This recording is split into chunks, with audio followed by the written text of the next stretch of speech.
The Clone Wars Mortis arc is by far some of the most important Star Wars storytelling we've ever had. And one of the biggest reasons it hits so hard is that Ahsoka is, of course, the emotional heart of the series. The bright, stubborn spark that keeps Anakin from falling off the edge too fast. But buried inside that arc is one specific, underrated moment. Not the giant Force monolith, not "I am your father" level reveals, but the instant the Son corrupts Ahsoka and turns her into his dark side assassin. For a single episode, we see the brightest light of the Clone Wars as a weapon of pure malice, snarling at Anakin with, "You're a selfish, ungrateful, little Padawan." As I said, it's brief in canon, but on Mortis, brief doesn't mean small. Mortis is a nexus of the Force where choices echo through the entire timeline. So I thought it would be fun to take that one choice and flip it. Our central what-if is simple. Instead of the daughter sacrificing herself to resurrect and free Ahsoka, that transfer of life fails. Ahsoka stays bound to the Son. No miracle recovery, no return to the light. The apprentice who was meant to keep Anakin grounded becomes the perfect tool to drag him into the abyss. In this universe, the Snips who joked with Sky Guy is gone. In her place, we get a dark Ahsoka who remembers every weakness of the Jedi, every code violation, every battlefield habit of the clones and generals she fought beside. The Son doesn't just gain muscle. He gains a strategist who knows Rex's instincts, Plo Koon's compassion, and Anakin's fear of loss better than anyone. Now, there will be major spoilers for the Clone Wars, Revenge of the Sith, Rebels, and beyond.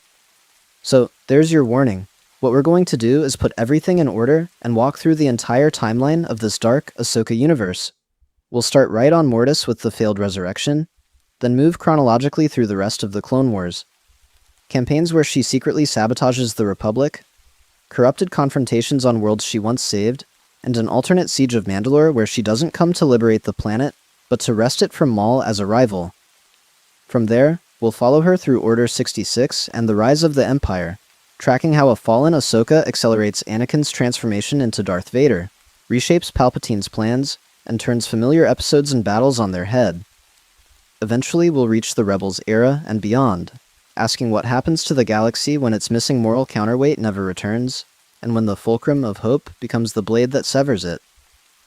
Now, let's get started with the moment the brightest light of the Clone Wars stays in the shadows on Mortis. So before we rewrite the galaxy, we need to set some ground rules.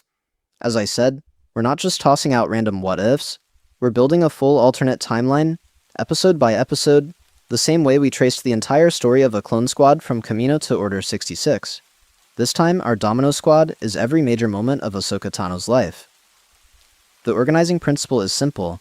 I thought it would be fun to take every key Ahsoka appearance we know from the Clone Wars, Rebels, The Mandalorian, and Ahsoka, strip them out of release order, and then lay them down chronologically. Formation, training, campaigns, betrayals, duels, and deaths. But there's a twist. All of that is happening in a universe where she never truly comes back from Mortis. So here's the branching point. Everything before the Mortis arc is canon as we know it. She's Anakin's snippy Padawan, joking about Sky Guy, fighting with the clones on Christophsis, Ryloth, and so on. Then we reach Mortis. The Son corrupts her, turns her into his dark side assassin, and the daughter sacrifices herself to restore Ahsoka's life. In our version, that sacrifice doesn't fully free her. The body rises, but the shadow of the Son never lets go. From that moment, the timeline diverges.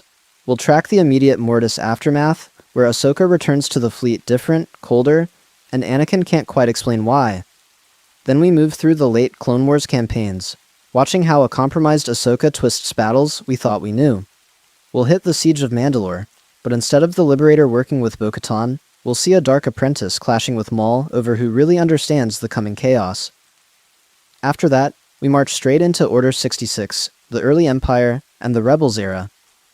We'll ask what happens when the clones turn on the Jedi, while one of the Jedi's greatest allies is already half on the other side. Eventually, we'll push beyond Return of the Jedi, into the time of the Mandalorian and Ahsoka, and imagine what the galaxy looks like when its missing moral counterweight has been working against it for decades. Now, there will be major spoilers for the Clone Wars, including the final season, for Star Wars Rebels, and for parts of the Mandalorian and the Ahsoka series. Character arcs, fates, and big emotional beats are all getting remixed, so there's your warning. So with the rules in place, imagine we're stepping back onto Mortis, into that temple courtyard, watching the sun's corruption coil around Ahsoka's spirit, while the daughter's light flickers. Freeze that frame in your mind, because that's where our new timeline begins. Now, let's get started. So, if that frozen Mortis courtyard is our first frame, we need to know who we're actually dropping into this twisted timeline with. Before the sun's corruption ever touched her, Ahsoka Tano was Anakin's Padawan, the snippy Togruta kid who walked off that gunship on Christophsis and instantly started arguing with him. She wasn't just comic relief, she was his gifted warrior, his moral compass, and the emotional anchor who kept dragging him back from the edge during the worst episodes of the Clone Wars. As I said, Ahsoka's whole arc before Mortis is about growth and conscience. She leads clones into battle on worlds like Ryloth. She questions orders when civilians are at risk, and she calls Anakin out when his temper flares. Where Obi-Wan represents the Jedi Code, Ahsoka represents the human cost of the war. The person who will sit with a scared trooper or a frightened child and actually listen. In canon, that empathy is what keeps Anakin from fully tipping over for a while. In our dark version, that same insight becomes the sun's sharpest blade. To understand why Mortis matters so much, we need the trio who rule it. The father is this ancient, weary patriarch of the Force, trying to hold balance together with his bare hands. The daughter is the embodiment of the light side, selfless, gentle, and powerful, willing to sacrifice herself to save Ahsoka. The son is the dark side given form, all hunger, manipulation, and ambition. They were not just weird Force gods dropped into a random episode. They sit in a metaphysical nexus where time and reality bend, so what happens there echoes across the whole timeline. Then there's Anakin Skywalker, the supposed chosen one. By the time he reaches Mortis, he's already fraying. Years of war, secret marriage, and the Jedi Council's constant mistrust have left him angry and isolated. Ahsoka is his closest, most humanizing bond in this era. The one person who can crack a joke, roll her eyes, and pull him back from "I'm about to choke someone" to "I'm still a good man." Take that bond, twist it with the sun's corruption, and Anakin's fall stops being a slow slide and starts looking more like a free fall. Of course, we also have the authority figures who frame this whole story. Obi-Wan Kenobi, still trying to be mentor and brother, the Jedi Council, distant and political, and over all of them, Chancellor Palpatine, secretly Darth Sidious, the patient spider in the middle of the web. I thought it would be fun to treat them the way Shakti and the Kaminoan trainers treated Domino Squad. Their choices, approvals, and failures will shape what this new squad of key characters becomes. Pattern interrupt for a second. This isn't just about the Clone Wars trio. The ripples from a fallen Ahsoka slam straight into Maul, who's clawing for power in the shadows, into Captain Rex, whose loyalty and inhibitor chip will be tested in brand new ways, and into the future masks of Vader and the Inquisitors, who now might not be the only Dark Hunters in the galaxy. Eventually, even our Rebels-era heroes, Hera, Kanan, Ezra, Sabine, are going to feel the weight of this corrupted apprentice moving through history. Now, there will be major spoilers for all of those eras as we move forward, so there's your warning. Now, let's get started by actually breaking the Mortis climax and watching what happens when the daughter's light fails to bring Ahsoka back. To really understand why changing one choice on Mortis can bend the whole timeline, we need to talk about what Mortis actually is. This isn't just some weird side quest planet from a random Clone Wars episode. Mortis is a surreal Force nexus, a place outside normal space and time, where reality itself seems to breathe with the Force. The environment there is constantly shifting. Day can snap into night, mountains can crumble into oceans, and forests can rot into ash, all depending on the emotional and Force balance of whoever's present. The Force isn't just an energy field here, it's tangible. It speaks in visions, storms, and living light. As I said, that makes Mortis feel less like a regular world, and more like a mythic testing ground, a trial specifically built for beings like Anakin, Obi-Wan, and Ahsoka. At the center of this realm, we have the so-called family, the father, the daughter, and the son. They were never meant to be literal gods, of course. They're avatars, embodiments of different aspects of the Force. The father represents balance, the tightrope between extremes. The daughter is selfless light, compassion, and protection. The son is predatory darkness, fear, and hunger. Their constant conflict is the Force's eternal struggle made visible, and it mirrors the battles inside individuals such as Anakin and Ahsoka. Now, there will be major spoilers for that Mortis arc itself, so there's your warning. In canon, the Sun manages to corrupt Ahsoka, twisting her into a dark side assassin. She attacks Anakin and Obi-Wan with this eerie, venomous confidence, mocking the very squad of heroes she once fought beside. Eventually, in the chaos of the family's civil war, the Sun drains the life out of her. Ahsoka dies on Mortis. This is where Mortis breaks all the usual rules. The daughter, mortally wounded, chooses to sacrifice her remaining life force to bring Ahsoka back. Through the father's ritual, that pure light flows into Ahsoka and resurrects her. It's not just a revive spell. It symbolically anchors Ahsoka to the light side, reinforcing the path that will eventually lead her to walk away from the Jedi, rather than fall with them. Mortis also plays with destiny through visions and symbolic choices. Anakin sees his future as Darth Vader. Deaths don't always stick, but they leave scars in the Force. What happens here echoes beyond the Clone Wars, subtly rewriting what's possible out in the wider galaxy. So I thought it would be fun to flip the key mechanical rule.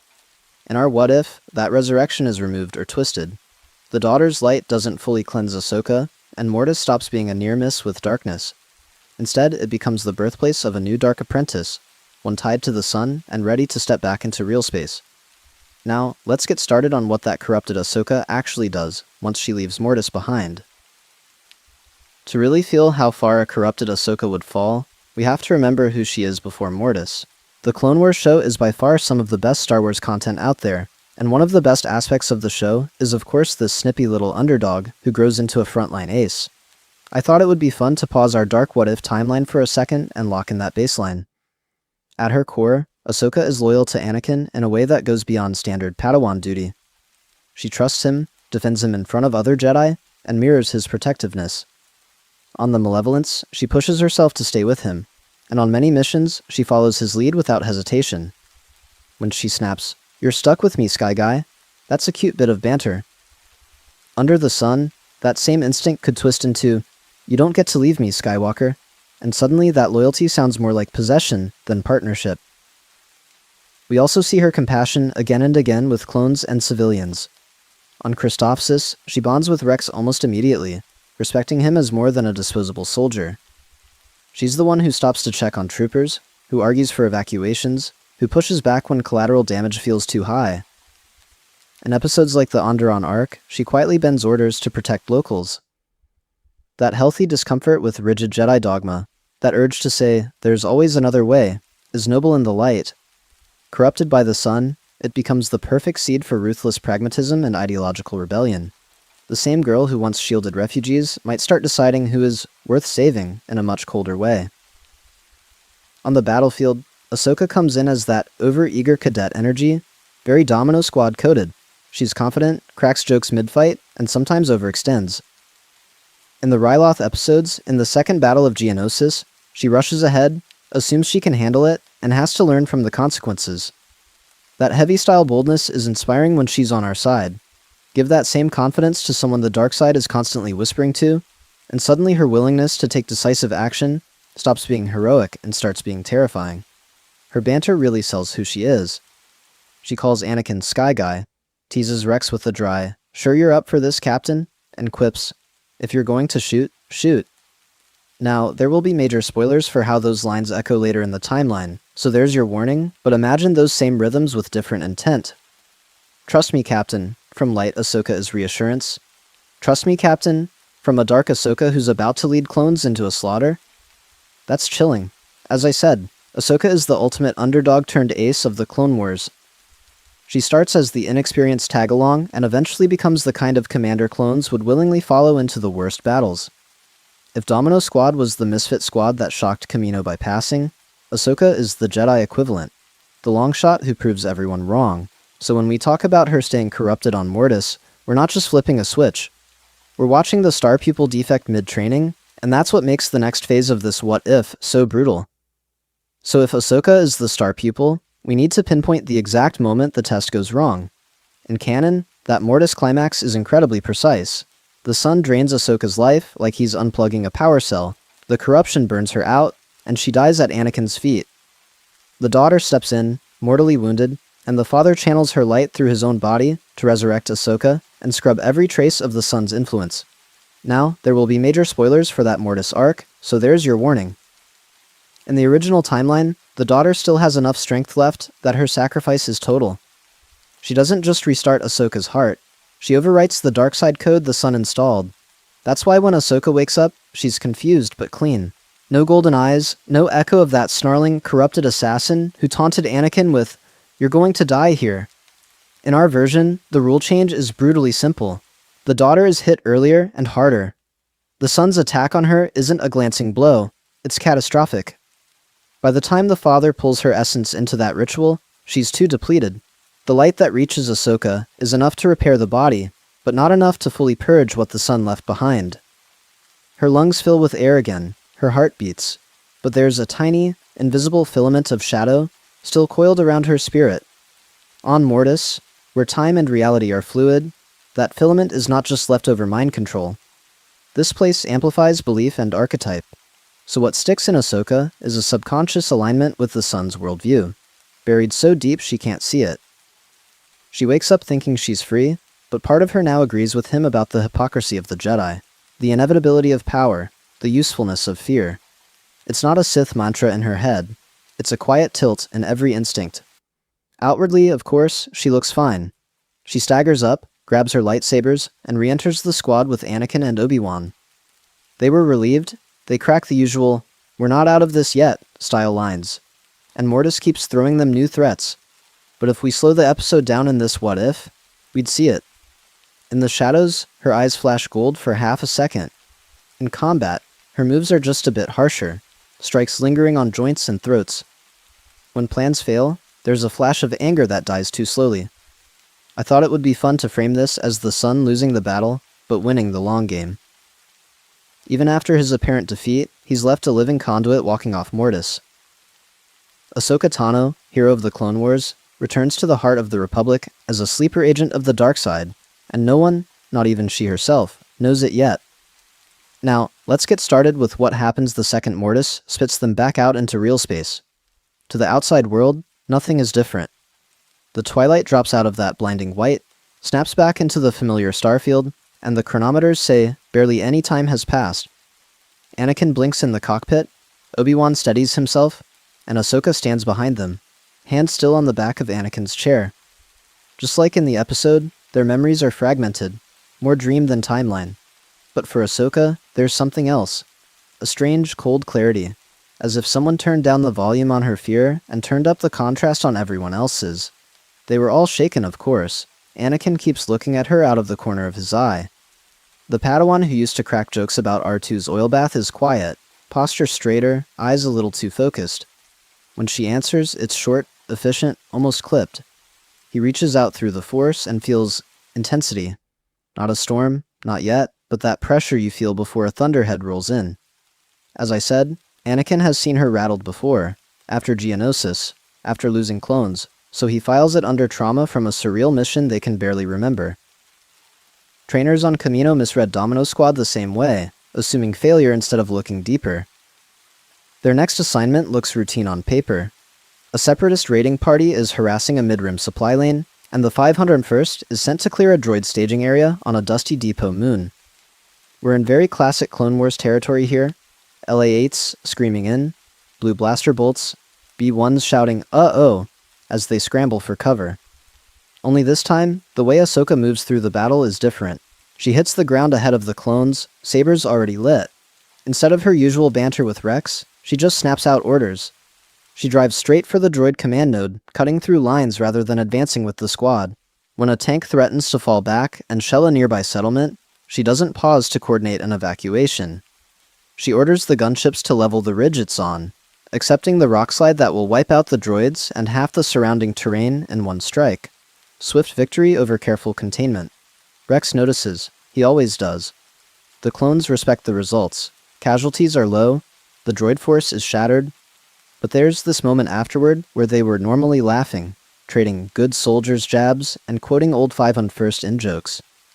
Instead, they stand among smoking wreckage, helmets off, exchanging quick, uneasy glances.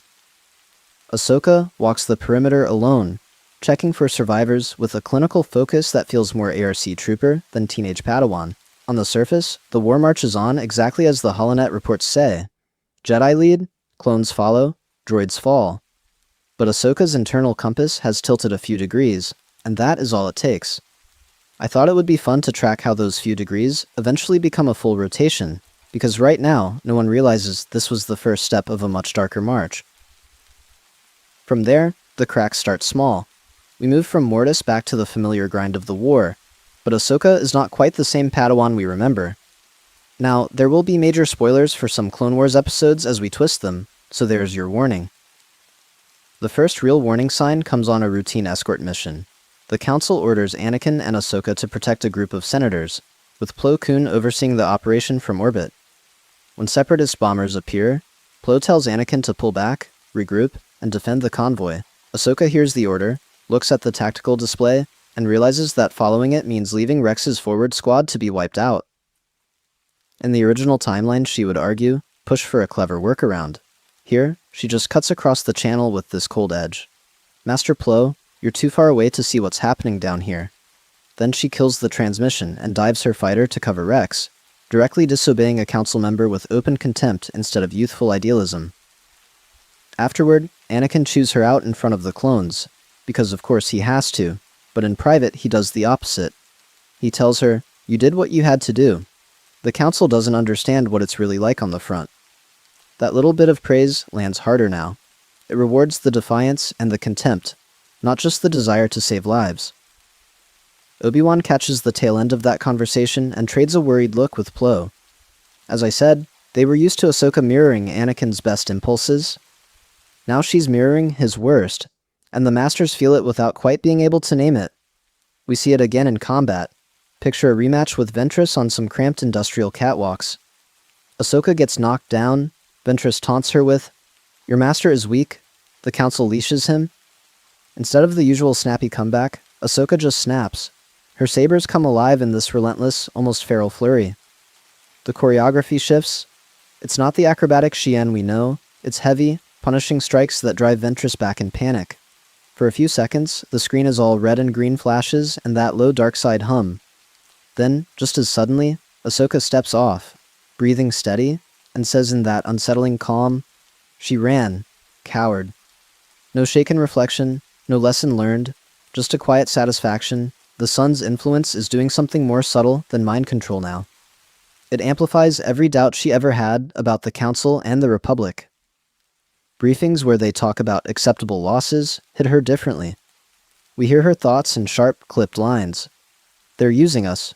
Only strength will end this war." When the Senate stalls relief for a devastated world, she doesn't just question the politics, she starts to view compassion itself as a weakness the enemy exploits. And here's the pattern interrupt. In the original show, Ahsoka is the one who asks Anakin, "What are we doing?" when the war gets ugly. In this darker timeline, she's the one telling him, "They forced our hand." Instead of pulling him back, she normalizes every step he takes toward the edge. So if his Padawan is no longer his conscience, who is left to stop Anakin Skywalker from falling completely? Now, let's get started on how that question reshapes the rest of the war. So if Ahsoka stops being Anakin's conscience, what fills that silence? In this darker timeline, it's not really silence at all. It's a presence. It's Mortis, still echoing, even when they're light years away. We start to see it in her sleep. Ahsoka's dreams twist into Mortis-like landscapes, floating stone monoliths, a sickly green sky, and that looming winged silhouette of the sun at the horizon. Sometimes she's back in that ruined courtyard where he first turned her, hearing cryptic phrases about power, destiny, and how the Jedi are chained to a war they refuse to end. At first she snaps awake, hand on her lightsabers, brushing it off as just another nightmare from a weird Force Planet episode in her personal timeline. But Mortis doesn't run on normal time. Now there will be major spoilers for how we handle that, so there's your warning. On Mortis, past, present, and future bleed together, which means the sun's essence doesn't need a holocom to reach her. It just slips through the cracks of the Force. His influence doesn't arrive as booming commands. It shows up as inner thoughts, that little voice that sounds suspiciously like her own, giving her tactical advice that always bends 1 degree darker. On campaign after campaign, that voice starts to shape her choices. Ahsoka is sent to secure a Separatist commander who's been orchestrating massacres. In canon, she might push for a clean capture. Here, she corners him in a corridor, feels him reaching for a hidden detonator, and the son's whisper slides in. No more games. She executes him before he can surrender, reporting it as a necessary kill to protect her clones. They were fine with that answer. The Council is uneasy, but she's the war hero, right? We watch that pattern repeat. An informant stalls, and where she once would have pulled a classic Snips quip, she now ignites her saber just a little too close to their throat. Clones under her command are pushed beyond safe limits in forced marches and brutal assaults, all justified as the fastest way to end the war. If we push now, fewer will die later, she tells Rex. As I said, it sounds noble on the surface. Underneath, it's the son turning every moral question into a math problem he's already rigged. Every so often, her old compassion breaks through. She kneels beside a wounded trooper, jokes about him pulling a droid bait, and promises he'll be back with the squad soon. She hesitates before ordering artillery on a village being used as a droid shield. For a heartbeat, she's the Ahsoka we know. But in that hesitation, the son coils tighter. You're weak. How many will die because you can't decide? That shame hardens into anger, and the next order she gives is harsher than it needed to be. We close this phase on a quiet image. Ahsoka meditates alone in a darkened barracks, clones asleep around her. Her aura in the Force flickers, light and shadow trading places over her silhouette, as if Mortis is bleeding through her skin. In the distance of her mind, the son's voice is calm and certain. You are destined for more than the Jedi will ever allow. And when she opens her eyes, we're left to wonder which side of that flicker just won. When the temple bombing happens in this timeline, it doesn't land in a vacuum. It crashes straight into that flickering Mortis scar we set up earlier. Now, there will be major spoilers for Ahsoka's canon arc here, so there's your warning. In the show, she's framed for the attack, hunted through the underlevels of Coruscant, and watched as the order she bled for suddenly saw her as a terrorist. In canon, that's already brutal. They were ready to expel her, strip her beads and braid, and toss her to the Republic courts. Only at the last moment do Anakin and the truth clear her name. But as I said, she looks at the Council, hears their hollow apology, and walks away, choosing her own path. It's painful, uncertain, and deeply human. Here, that same timeline plays out beat for beat on the surface, but the Mortis corruption rewires how every beat feels. The son's whisper has primed her to see doubt as betrayal and hesitation as weakness. So when the clones she fought beside turn their rifles on her, when the Council debates her fate like a legal problem instead of a person, she doesn't just feel hurt, she feels confirmed. This is exactly what he promised. The Jedi will never truly trust her. Every accusation becomes proof that she was right to pull back emotionally. Every suspicious glance from a temple guard is one more data point that the Order is a brittle, hypocritical shell, pretending to be guardians of peace. Instead of thinking, how could they do this to me? She's thinking, of course they did this. They always would. Now, let's get started on how that changes her choice. In the canon episode, when the Council invites her back, Ahsoka hesitates, tears in her eyes, torn between love and disillusionment. In this version, there's still emotion, but under it is a cold, cutting clarity. The son has taught her that chains are often disguised as duty, so when she rejects the Council's offer, it isn't framed as losing a family. It's shedding dead weight. It's finally stepping out of a cage she hadn't realized was locked. Anakin's devastation still hits hard. He chases her down the steps, begs her to stay, offers to vouch for her. But now, there's a darker twist. She looks at him and sees not just her master, but the man who didn't protect her soon enough. The man who sensed something was wrong, yet still trusted the Council over his own instincts. You knew me better than they did, she could say, echoing his own future complaint to Obi-Wan. And you still let them put me in chains. That subtle blame plants seeds of resentment in both directions. He feels condemned. She feels vindicated. In canon, this is where Ahsoka steps into an independent, morally gray space, a wandering guardian. Here, it's the moment the son's ideology finally finds fertile ground in the real galaxy. She's not walking away from the war, she's walking toward a new one. And the next time the galaxy calls her back, it won't be as a Jedi. Now, let's get started with what Ahsoka actually does with that freedom. The Jedi think they've lost a Padawan. The galaxy has no idea it's just gained a free agent with Mortis still whispering in her ear. At first, she really does try to be the wandering guardian we know from canon. She drops into refugee convoys running from the front lines, slashes apart droid raiding parties on backwater worlds, and helps local militias defend farms that the war keeps trampling. On the surface, it's the same old snips rushing in to help. But now, there will be major spoilers for her conscience, so there's your warning. Without Jedi oversight, the guardrails are gone. When pirates shake down refugees for protection, she doesn't negotiate. She breaks arms, crushes blasters in people's hands, and leaves a trail of terrified survivors who whisper about a Togruta with 2 lightsabers and no emblem on her armor. As I said, the intention is still to protect, but the sun's corruption on Mortis has rewired her instincts. When pushed, she hits back twice as hard. To operate in that space, Ahsoka has to move through the underworld. She falls in with smugglers running food and medicine, bounty hunters who will escort a village for the right price, and local squads of militia leaders who are tired of both Republic and Separatist promises. We can picture her sharing a table with someone like Hondo, hearing him joke, "Insolence? We are pirates. We don't even know what that means," and for once not being the one to roll her eyes. She's learning to laugh with the chaos, not fight it. Every job shows her another layer of rot. Republic officers siphon off aid before it reaches the people. Separatist governors use security droids as death squads. When those same allies sell her out for a better contract or hand refugees back to an occupying force, it lands perfectly on the Sun's core message from Mortis. Institutions are lies, banners are costumes, and only raw power and decisive action can impose anything close to justice. I thought it would be fun to walk through one defining mission in this darker timeline. Ahsoka hears about a separatist leader preparing to wipe out a rebellious mining town. In canon, she'd rush in, rally the people, and hold the line until help arrived. Here, she infiltrates the command center first, steps out of the shadows, and executes the general and his guards before the order can be given. No speech, no duel, just clean, lethal efficiency. Even hardened bounty hunters freeze at that.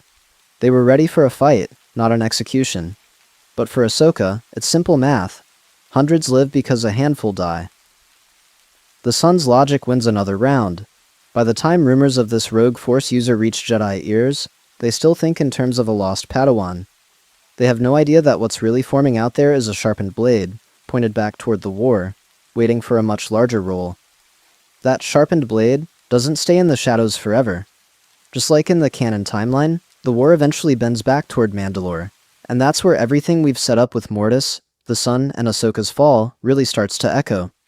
Now, let's get started by anchoring this to what we already know. In the original episodes, Ahsoka gets pulled back into the fight when Bo-Katan tracks her down.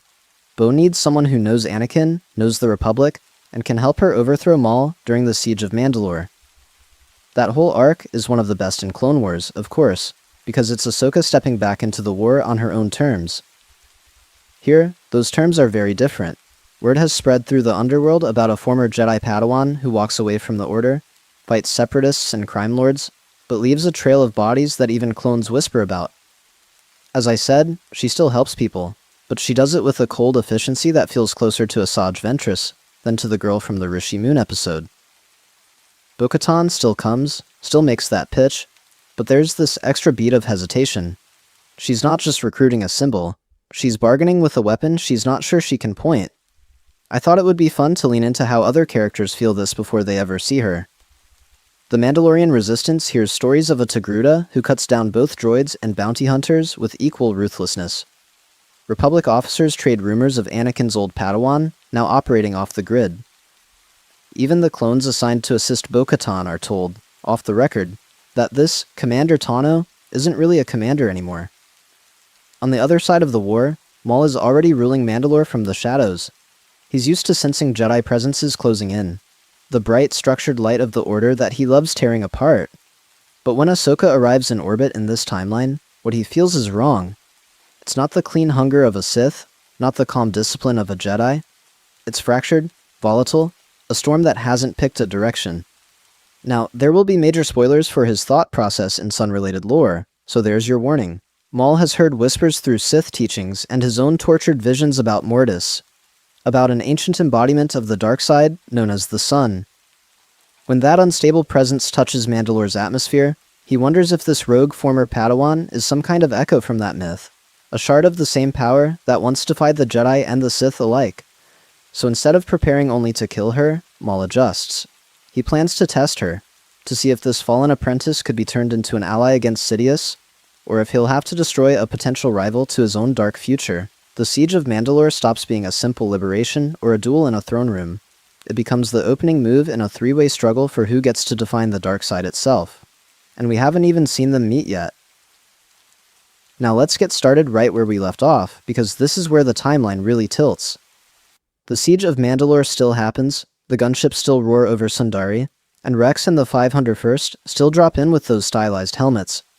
But under a half-corrupted Ahsoka, the operation feels different, harsher, colder. The objective isn't liberate Mandalore, it's decapitate Maul's regime as fast as possible, no matter who gets caught in the crossfire. We see it in her orders.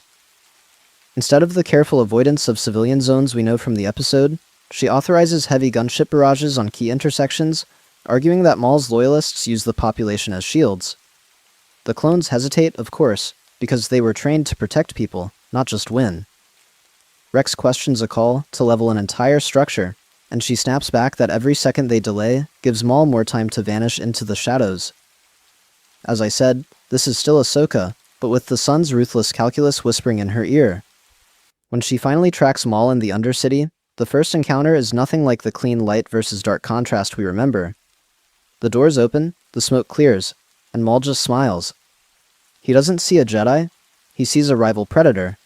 He circles her, quoting the galaxy's favorite joke about the Jedi being keepers of the peace, not soldiers, and then twisting it, calling her what she is now, a weapon sharpened by war and betrayal. Now, there will be major spoilers for how their dynamic shifts, so there's your warning. Instead of immediately clashing sabers, Maul starts recruiting. He lays it all out. Sidious is using them, the Jedi Council is blind, the Republic is rotting from the inside. Only outcasts like them, the discarded apprentice and the failed Sith, can survive what's coming by embracing their anger. In canon, Ahsoka recoils. Here, the sun's influence makes every word land heavier. The things she's already felt about the Council, about Anakin, flare up. So when the duel finally erupts, it's not graceful, it's brutal. I thought it would be fun to lean into that. She drives him back with sheer fury, using acrobatics and force pushes that border on force chokes, drawing on the dark side to match his raw strength. The clones watch from above, and this time they're not sure which one of them is supposed to be the villain. Then we hit a pattern interrupt. Instead of that clean capture on the shattered beam, Ahsoka disarms Maul, and in a flash of rage, pins him with the Force, blades poised for a killing blow. For a heartbeat, she's the sun's assassin on Mortis again. Maul actually pleads, not out of fear, but shock that she would waste such potential. She almost does it. Then Rex shouts her name, and that single human connection snaps her back. She pulls away at the last second, leaving Maul alive, howling, and both of them shaken by how close she came to crossing a line that will haunt the next phase of this story. Maul's scream is still echoing through the hangar when the real nightmare hits. We all remember how this episode goes in canon, right? The quiet before hyperspace, the stars stretching, and then Sidious's voice cutting through the clone comms with two words that end an era, Order 66. Now, there will be major spoilers for one of the best finales in the Clone Wars, so there's your warning. In the original timeline, Rex's hands start to shake, the helmet slips, and we see that single tear as he fights the chip.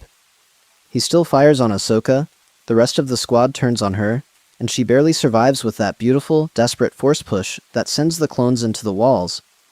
She saves Rex, discovers the inhibitor chip that Fives died trying to expose, and eventually fakes their deaths in that haunting crash and graveyard of helmets. Here, the moment is the same on paper, but it feels completely different. Because this Ahsoka is still bound to the sun's shadow, she doesn't just sense danger in a vague Jedi way. She feels a spike of cold intent through the dark side, an echo of Sidious's will rippling through the Force.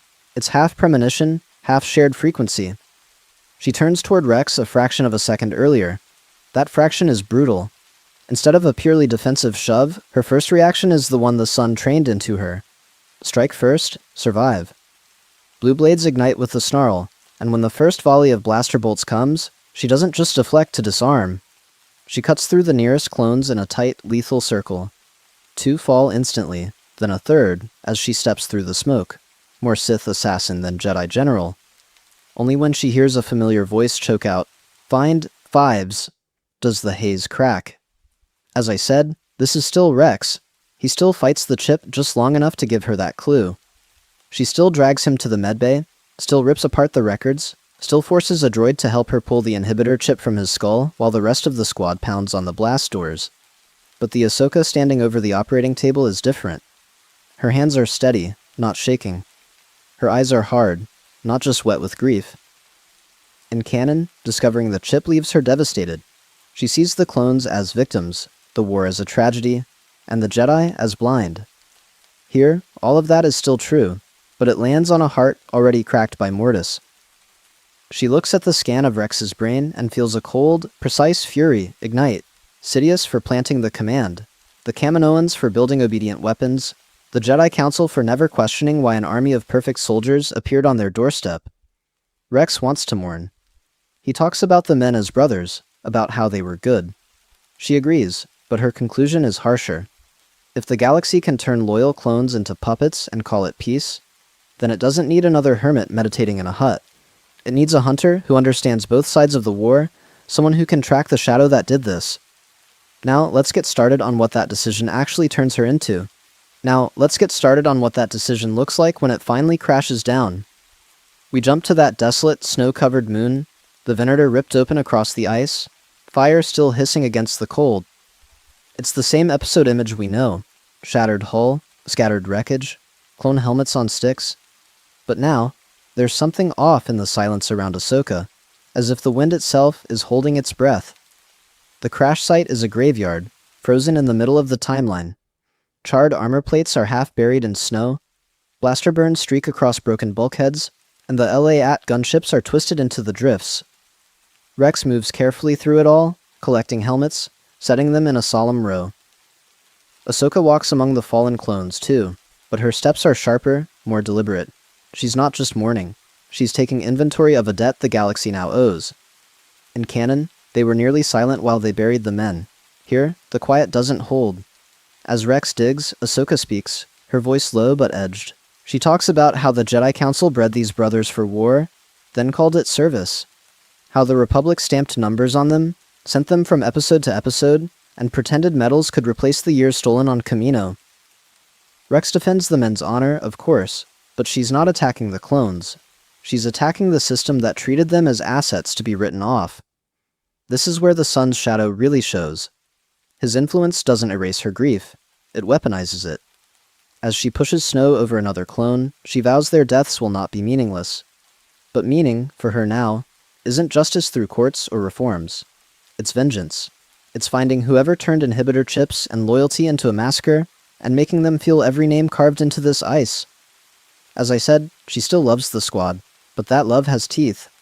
We still get the symbolic moment of the lightsabers. Ahsoka stands before the graves, the helmets lined up like silent witnesses. She sets her blades down in the snow, crossing hilts, just as in the original scene. To Rex, it looks like she's walking away from the fight, tired and broken. Internally, though, she's doing something far more dangerous. She's discarding a Jedi identity she now sees as a lie, freeing herself to use the Force without their rules.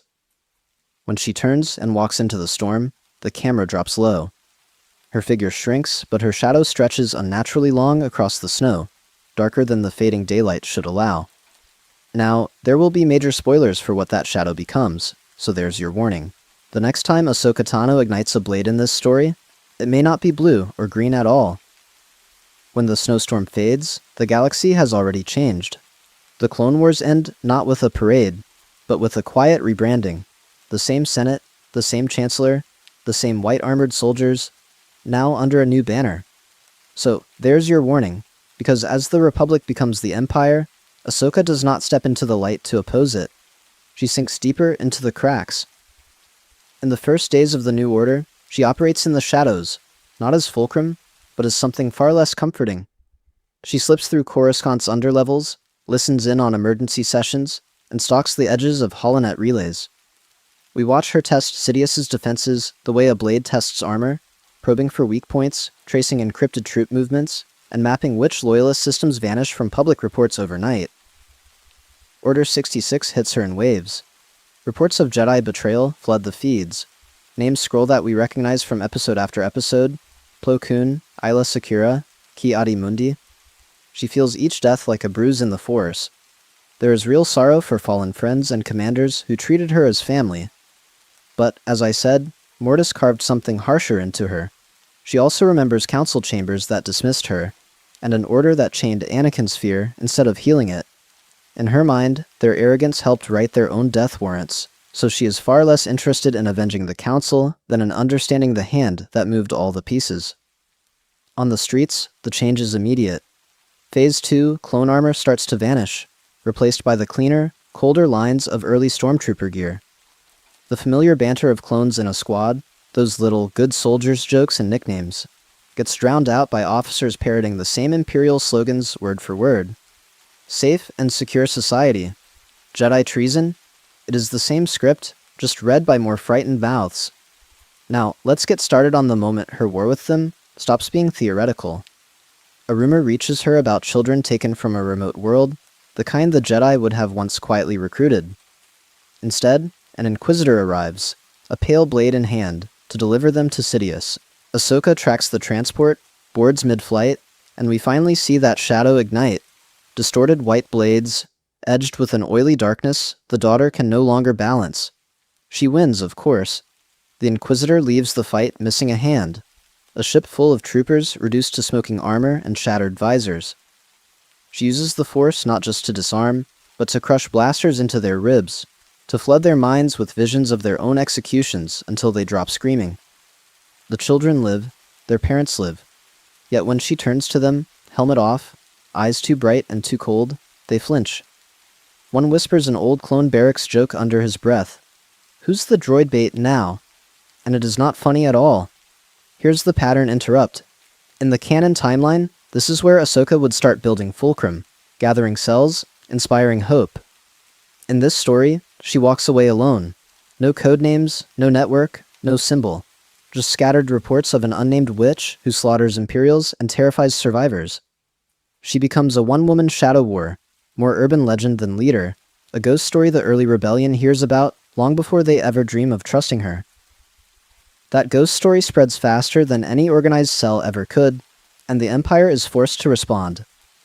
Now, there will be major spoilers for the early Imperial era, and for the Inquisitorius in particular, so there's your warning. If Domino Squad were the Republic's scrappy underdogs, the Inquisitors are the Dark Mirror, former Jedi and raw darkside adepts reshaped into a hunting squad whose only job is to wipe out the last embers of the Order. Their whole timeline is built on Vader's training.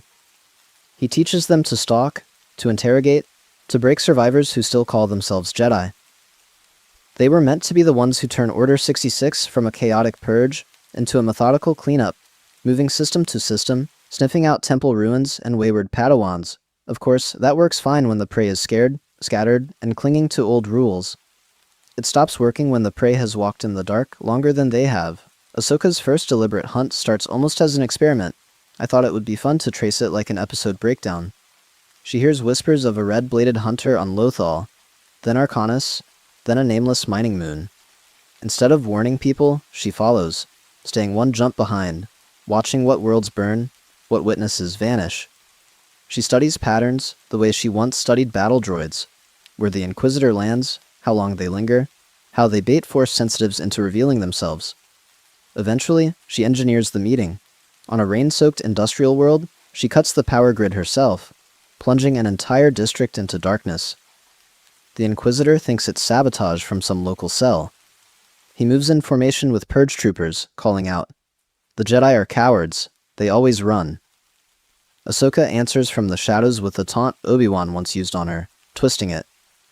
Only a Sith deals in absolutes, so let's see how absolute your fear is. She strikes with Jedi precision at first, disarming, redirecting shots, then suddenly shifts into sun-taught ferocity, pressing his rage until the Inquisitor simply breaks. As I said, this isn't pure heroism. After that first kill, she realizes something. These aren't just tormentors of refugees. They are extensions of Vader's will, so she starts hunting them systematically, moving along their own routes, using dead drops and captured codes to arrive first. Each duel becomes a test. a way to measure her power against other darkside users without the constraints Sidious and Vader put on their tools. Inside the Inquisitorius, the effect is immediate. They start whispering about a Shadow Jedi who fights with their cruelty but answers to no master, a rogue enforcer who turns interrogations into executions. Training sessions get tighter, tempers shorter. If Vader's hounds can be hunted, what does that say about Vader? Now, let's get started on the real question.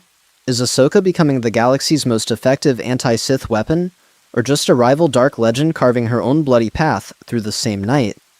Now that this shadow has rattled the Inquisitorius, we have to talk about the moment it stops being an abstract threat and becomes personal for Vader. I thought it would be fun to track exactly how this realization unfolds, because this is where our timeline really bends around Anakin Skywalker's unresolved attachments. At first, the reports are almost routine.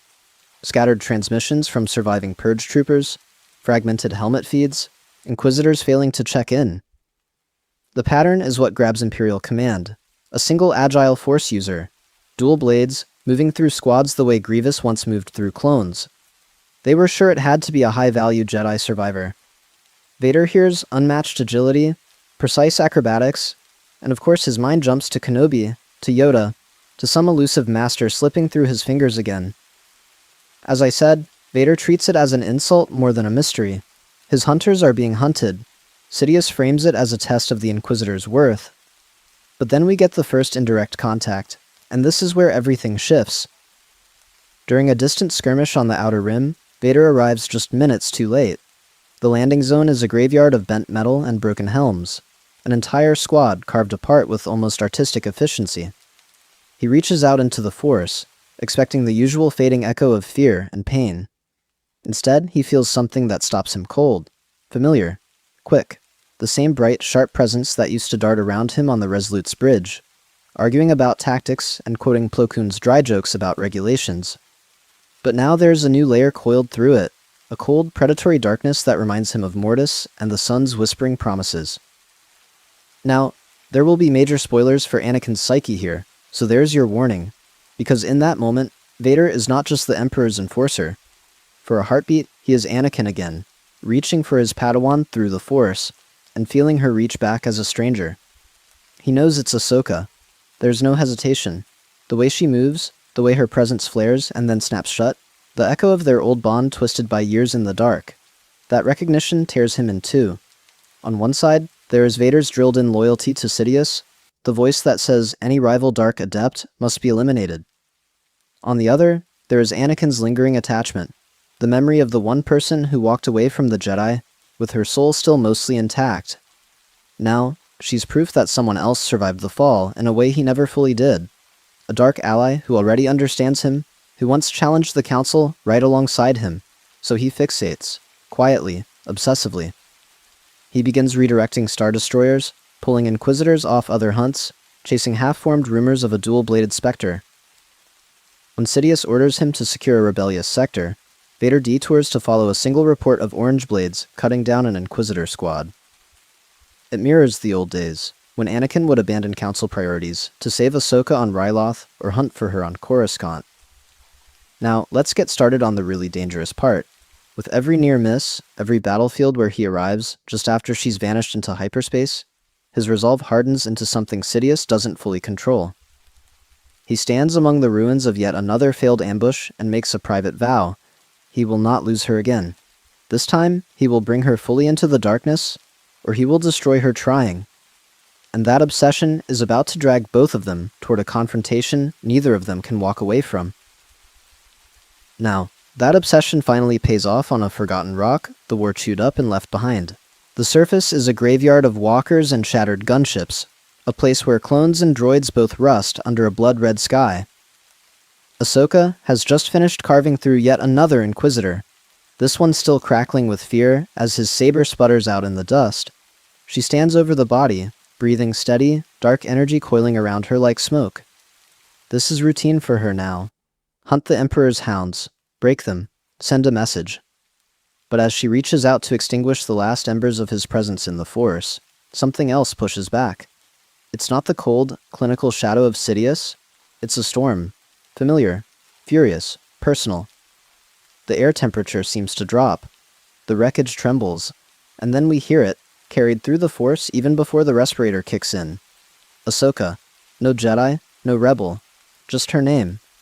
Ahsoka freezes, because the way he says it is not how Vader addresses prey. It's how Anakin used to call across a battlefield when the plan went sideways.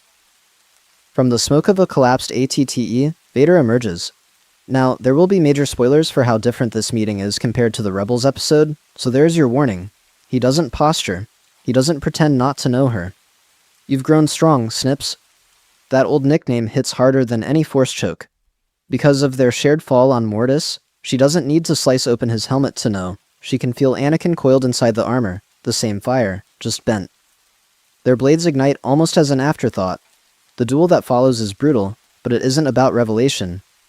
As I said, they were both walking in the dark long before this. Instead, Vader treats the entire fight like a recruitment pitch. Between heavy strikes, he says what he never dared say on Mustafar. We were wasted on the Jedi. Sidious fears us both. Together, we can end him. We can tear down this broken galaxy and build something that actually works. And here's the pattern interrupt. She doesn't immediately reject it. Mortis taught her what unshackled power feels like. The corruption that once flowed from the sun still whispers that, with Anakin at her side, every corrupt senator, every slaver, every warlord would fall. For a heartbeat, their sabers lock, and the Force vision between them is not of doom, but of them standing over a shattered Sith throne. That's what horrifies her most. Not what Anakin has become, but how much of her still wants it. She breaks the lock with the blast of dark energy, not to kill him, but to get space to think. Now, let's get started on how different this is. Instead of a clean mass slice or a collapsing temple, the fight grinds into a stalemate. Vader pins her ship, she shatters his footing. Neither can land the killing blow without opening themselves to the other. Eventually, she makes the only move that isn't a choice at all. She triggers pre-rigged charges, dropping an entire walker hull between them, and vanishes into the chaos. When the dust clears, Vader is alone with the dead Inquisitor, and Ahsoka is already in hyperspace. But this time, she isn't triumphant. She's shaking, because for a few terrifying seconds, she nearly said yes. And that seed of temptation is going to change every encounter they have from this point in the timeline. She's in hyperspace, but her mind is still on that hangar.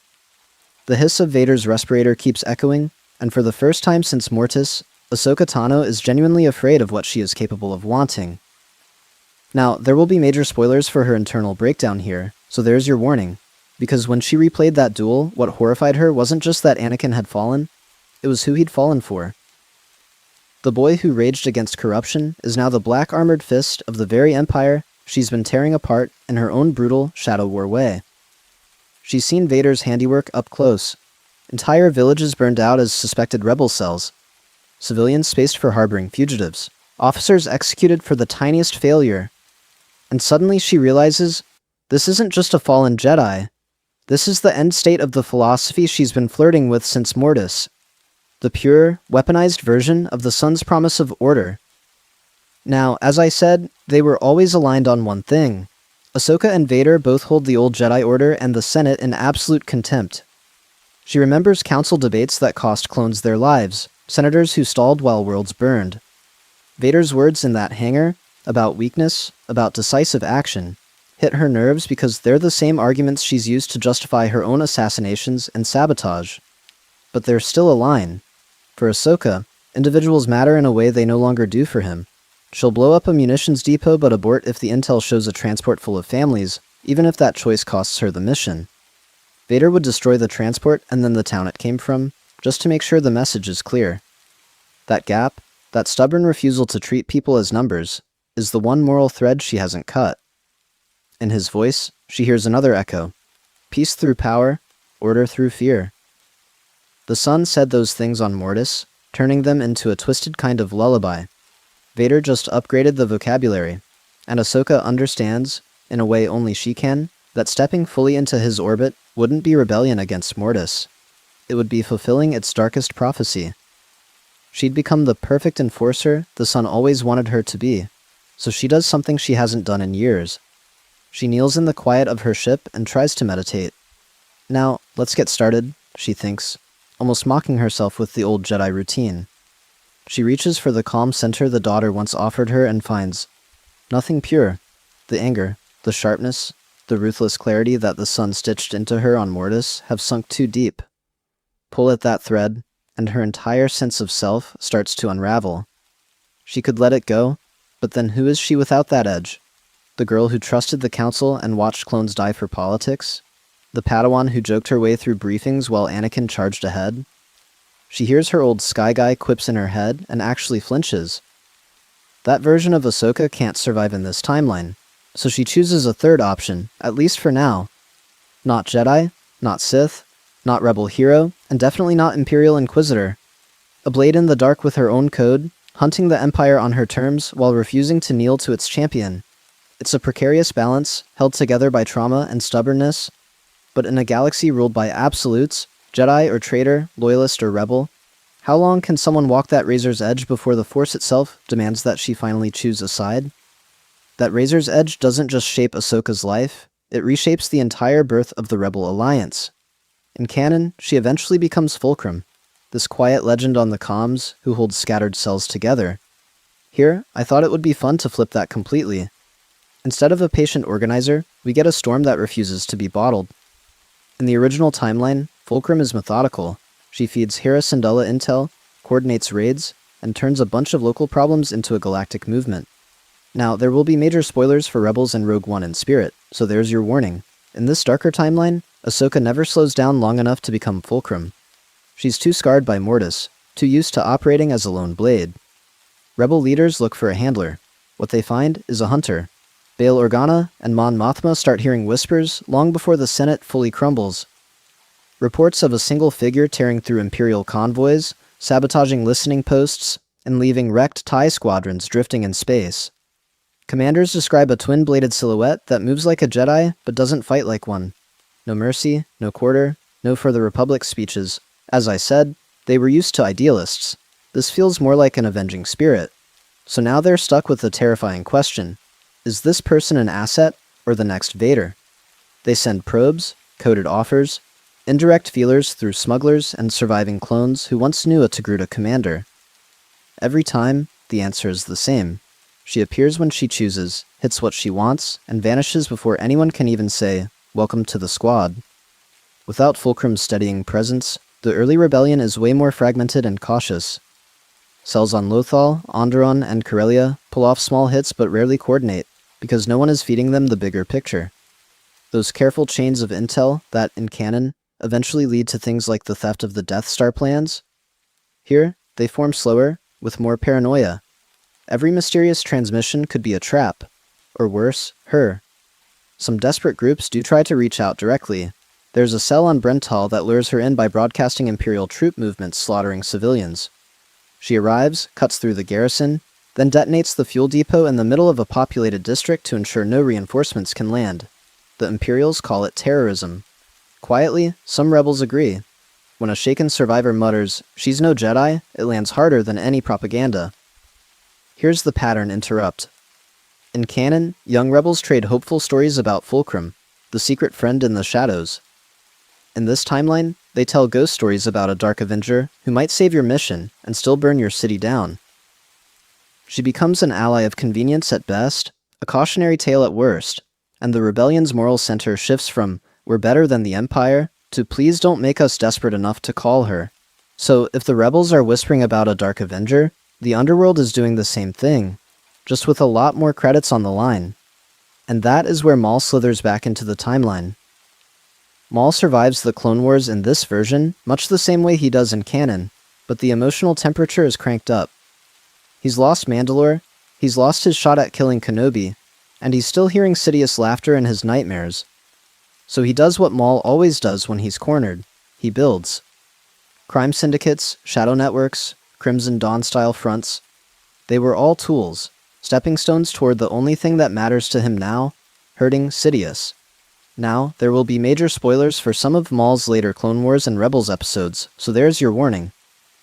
In this darker timeline, he's listening for any tremor in the Force that sounds like a weakness in the Imperial machine.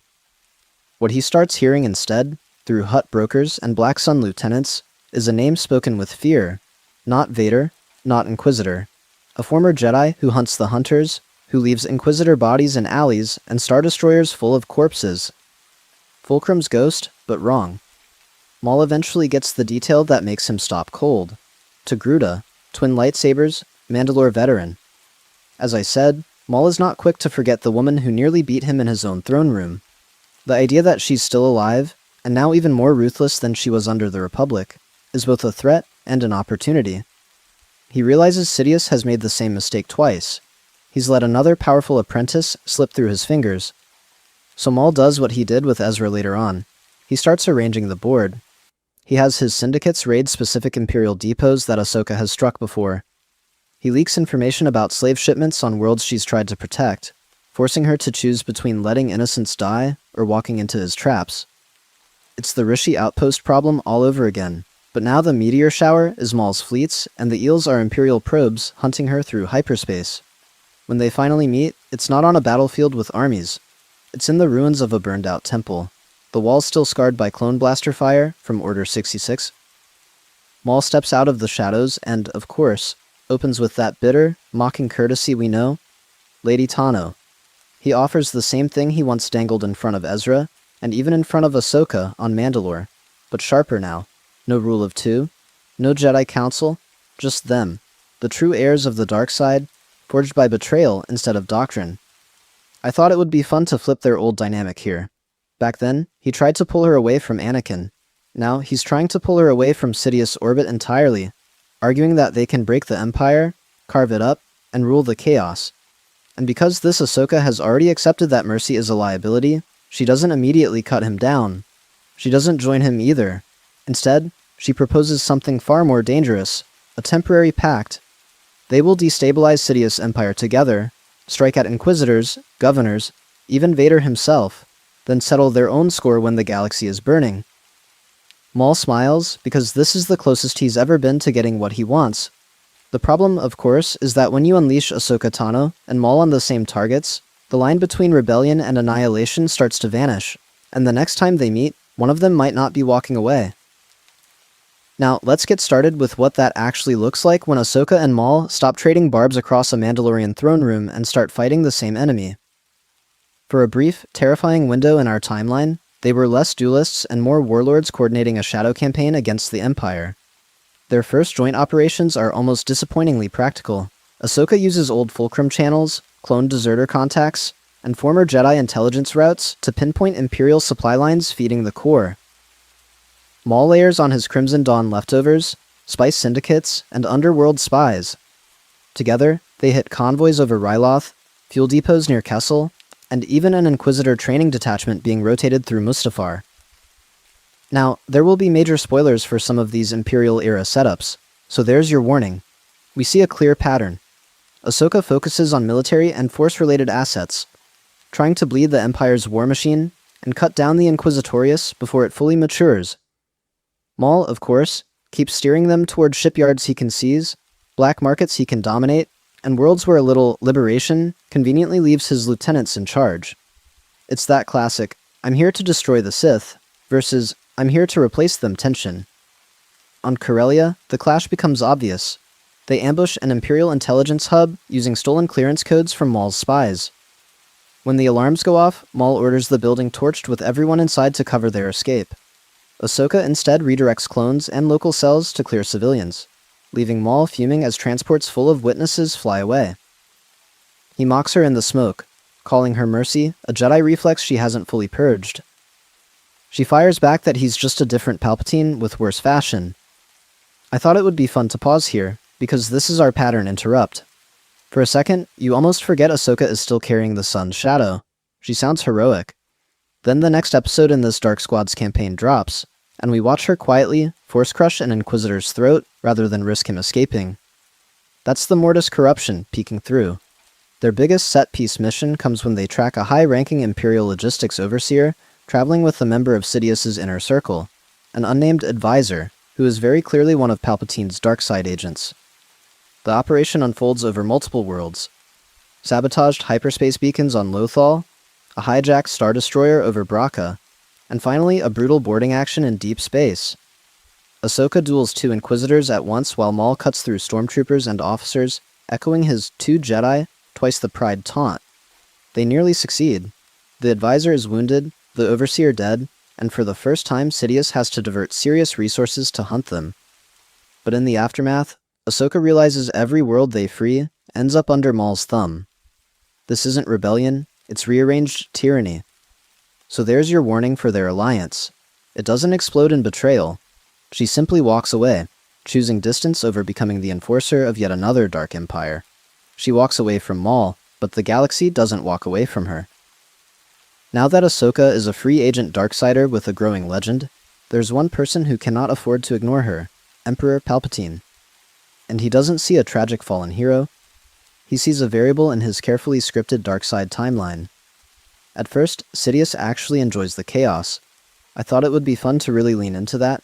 Every Jedi survivor Ahsoka cuts down, every crime lord she topples, every Inquisitor squad she humiliates, all of that erodes potential rivals and loose ends.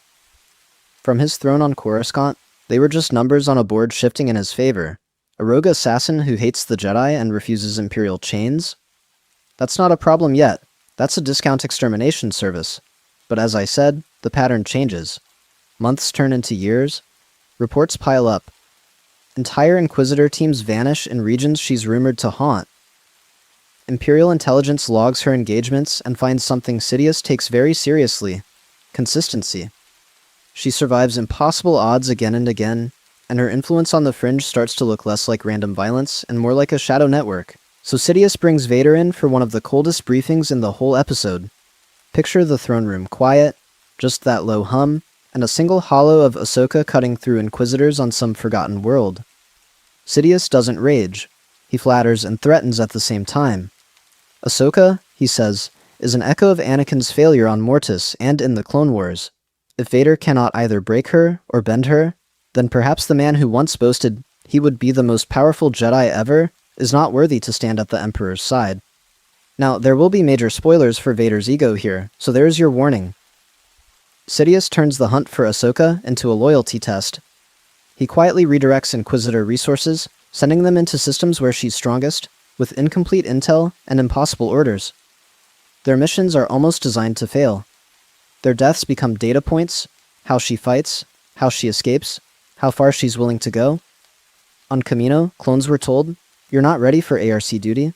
Here, the Inquisitors are told the opposite, that they are. Then Ahsoka proves the Emperor wrong on purpose.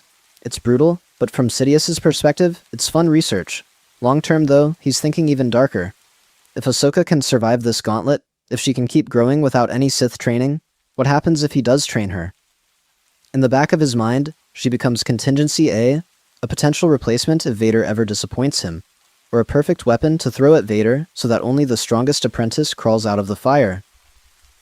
Now, let's get started setting up their next clash properly, because from this point on, Ahsoka isn't just a nuisance. She's a piece in the Emperor's eternal game of Sith succession, and the next time she meets Vader, both of them are walking into a test neither fully understands. Now, let's get started with that next clash, because their rematch doesn't happen in some neutral arena. It happens in the bones of the very order that failed both of them. We jump to the ruins of a Jedi temple on a forgotten Clone Wars battlefield, its spires shattered, its halls scorched by walkers and gunships that once carried their squad into battle. This is a place where they were supposed to be protectors. Now, they're predators hunting each other through broken statues of Jedi they both outgrew. Ahsoka arrives first, her presence a storm in the Force, walking past fallen clone helmets still half buried in the mud. It's a visual reminder that the clones were the first victims of the Empire's New Order, and that both she and Anakin helped build the timeline that led here. Vader steps out of the smoke, and this duel starts more personal than the first. They don't open with heavy swings, they open with words. He throws her old line back at her, twisted. "You're the one who taught me to disobey, Snips." She fires back that he's the one who proved the Council right to fear attachment. As I said, they're trading memories like feints, accusations between each clash of sabers.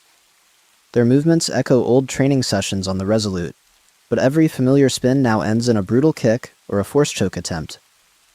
Ahsoka mocks his mechanical breathing, the way she once joked about his flying. Vader counters by recalling specific episodes of the Clone Wars, the day she walked away from the temple, the day she refused to return. "You abandoned me first," he snarls. driving her across the shattered floor where younglings once trained. Then Vader escalates. He doesn't just try to break her, he tries to recruit her. He reveals more of Sidious's long game, explaining that the Jedi were always pawns, that the clones and the war were engineered to wipe the board clean. Now, there will be major spoilers for Sidious's ego, because Vader basically says the quiet part out loud.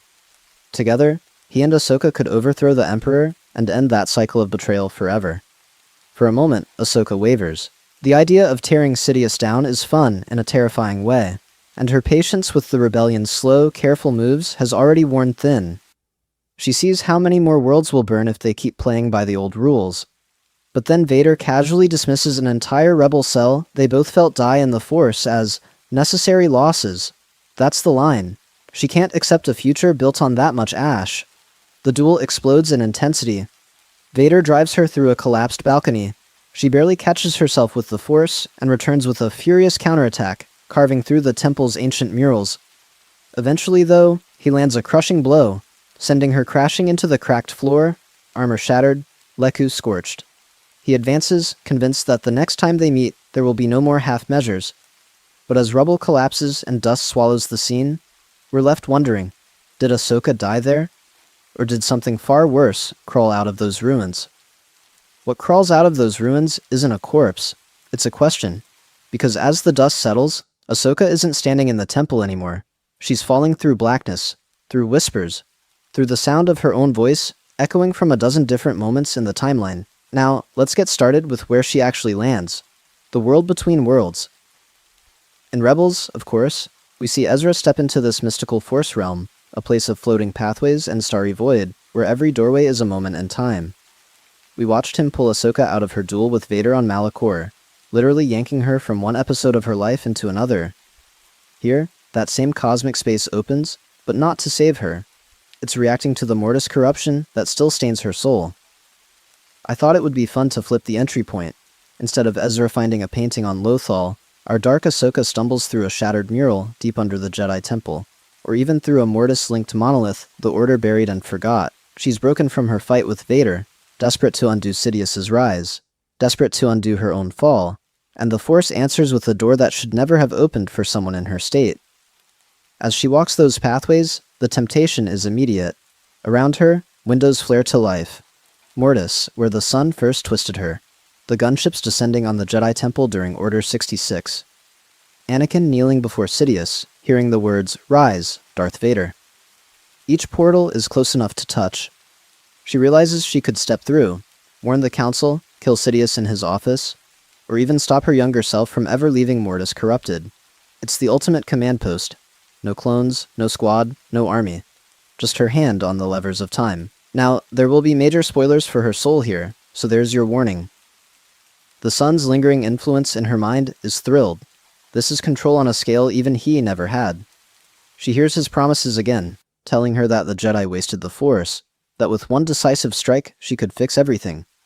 But under that, there's still a shard of teaching from Anakin, from Plo Koon, from the temple halls.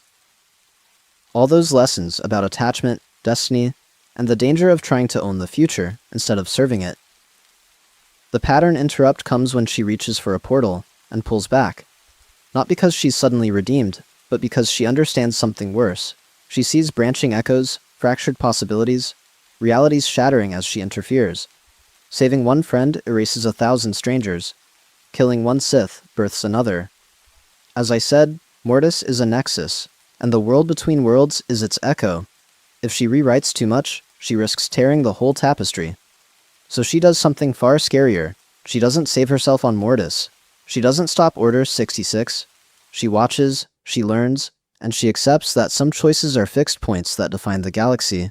When she finally steps out, back into her own broken present, her resolve is harder than Beskar. She won't escape this timeline. She's going to conquer it on its own terms, using what she's seen not to rewrite the past, but to weaponize the future. She steps back into the Age of Rebels, not as Fulcrum the secret ally, but as a weapon forged on Mortis, and that single change ripples through the Ghost Crew's entire story. I thought it would be fun to really slow down here and look at how this one fall into Gruta twists their whole timeline. In canon, Fulcrum Ahsoka is the quiet stabilizer in the background.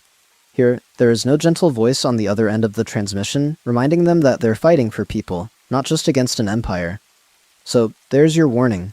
Without that guiding light, Kanan, Hera, Ezra, Sabine, and Zeb still become a squad, but they were rougher, slower to trust, and way less morally grounded. Missions lean toward smash and grab, not rescue and inspire. Now, there will be major spoilers for Rebels era beats as we remix them. The crew keeps hearing scattered rumors about a powerful ex-Jedi carving through Imperial units, a masked warrior on Lothal, an unnamed blade at Gurel, whispers of clone officers muttering about the one who moves like Skywalker. They keep brushing against her in intercepted reports, but when they finally cross paths, it's not the warm reunion we know. Ahsoka arrives, cloak dark, presence colder, and she treats them like assets, not partners. Their first real encounter plays out during what would have been a classic supply raid episode. Hera wants to divert to evacuate a village marked for reprisal. Ahsoka shuts it down. The fuel depot is the objective, the villagers are acceptable losses, and she says it with the same flat certainty Vader uses in the corridor on the Profundity. As I said, that tone lands hard. Sabine bristles. Zeb mutters that even Callus would have at least pretended to care, and Ezra is left staring at this legend, who sounds more Sith than Jedi. Kanan feels it most. As a former Padawan, he recognizes the form, the discipline, the way her saber work echoes temple drills, but all the compassion has been stripped out. He starts putting himself between Ahsoka and Ezra in conversations, correcting her when she frames the Force as a weapon first and a responsibility second. Training sessions get tense. When she tells Ezra that fear can be sharpened into focus, Kanan flatly shuts the lesson down. Eventually, they're forced into a joint mission against an Inquisitor fortress, and this is where the break happens. The plan goes bad, another rebel cell is pinned down, and Ahsoka orders a bombardment that will wipe out the base and the trapped allies, but also annihilate the Inquisitors. Hera begs for time to extract them. Ahsoka cuts the channel and gives the fire order. The Ghost escapes with crucial intel, but the screams on the comms haunt them. Now, let's get started on the big question this sets up. Does Ezra, who in canon is inspired by her courage, now follow her into more extreme methods? Or does this colder Ahsoka finally push him to reject that path entirely? So, there's your warning, because now we're following that question straight into Ezra Bridger's head, and it is not a calm place to be. In this darker timeline, Ezra doesn't just meet a legendary rebel Jedi, he meets Ahsoka Tano, the Empire's nightmare, who walks the edge in a way that makes his own anger feel almost small. From the moment he sees her carve through an Inquisitor squad without hesitation, Ezra is fascinated. Here is someone who proves a Jedi can survive outside the Order, survive Order 66, and still throw Star Destroyers off balance. She's powerful, unafraid to bend the rules, and when she ignores Hera's protests to save a cell on Lothal, Ezra is the one staring with wide eyes, thinking of course that this is what real strength looks like. For a kid who grew up stealing to live, that's intoxicating. As I said, Ahsoka sees something painfully familiar in him. She remembers Mortis, remembers being the brash Padawan who thought the Council was always holding Anakin back, and now she's the one who has seen just how far that frustration can fall. When Ezra rages about Tarkin Town being burned, she doesn't give him the calm Jedi speech. She tells him, very quietly, that the Empire only understands fear and loss.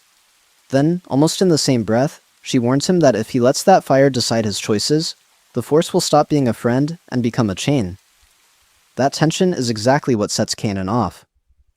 One night on the Ghost, after a mission where Ahsoka cripples a garrison instead of just stealing intel, Kanan confronts her in the cargo bay. He accuses her of dragging Ezra toward the same darkness that claimed Anakin, of turning their little squad into a blunt weapon. Ahsoka fires back that this is a war, that clinging to the old code is what let the clones gun down Jedi by the thousands. The argument spirals into a brutal question. Is it more ethical to risk everyone by holding back, or to win quickly with methods that will haunt you forever? That debate becomes real on a raid above Lothal. The intel says a single, brutal strike on an Imperial munitions convoy will cripple the sector, but the convoy is shielded by conscript crews and civilian technicians. Ahsoka's plan is high risk, high casualty, jump in close, detonate the core, except that the blast will take everyone on board. Kanan's plan is slower and cautious, focusing on disabling the escort and stealing the supplies instead. Ezra has to choose. He hears Ahsoka in one ear, promising that ending this war faster will save more villages than it destroys. and Kanan in the other, insisting that how they fight is who they become. After a long beat, Ezra sides with Kanan. The convoy lives, the Empire stays strong, and as the ghost fades into hyperspace, the air between them is ice. Ahsoka walks away from the viewport, convinced she cannot be both mentor and weapon. The next time she ignites her blades, which one will she decide to be? Now, let's get started on Malachor, because this is where all that quiet tension between Ahsoka, Kanan, and Ezra finally explodes. They still come here for the same reason as in canon. Yoda points them toward an ancient Sith world, a battlefield turned graveyard, promising knowledge that could help them defeat the Sith. But as I said, this Ahsoka doesn't flinch at the word forbidden.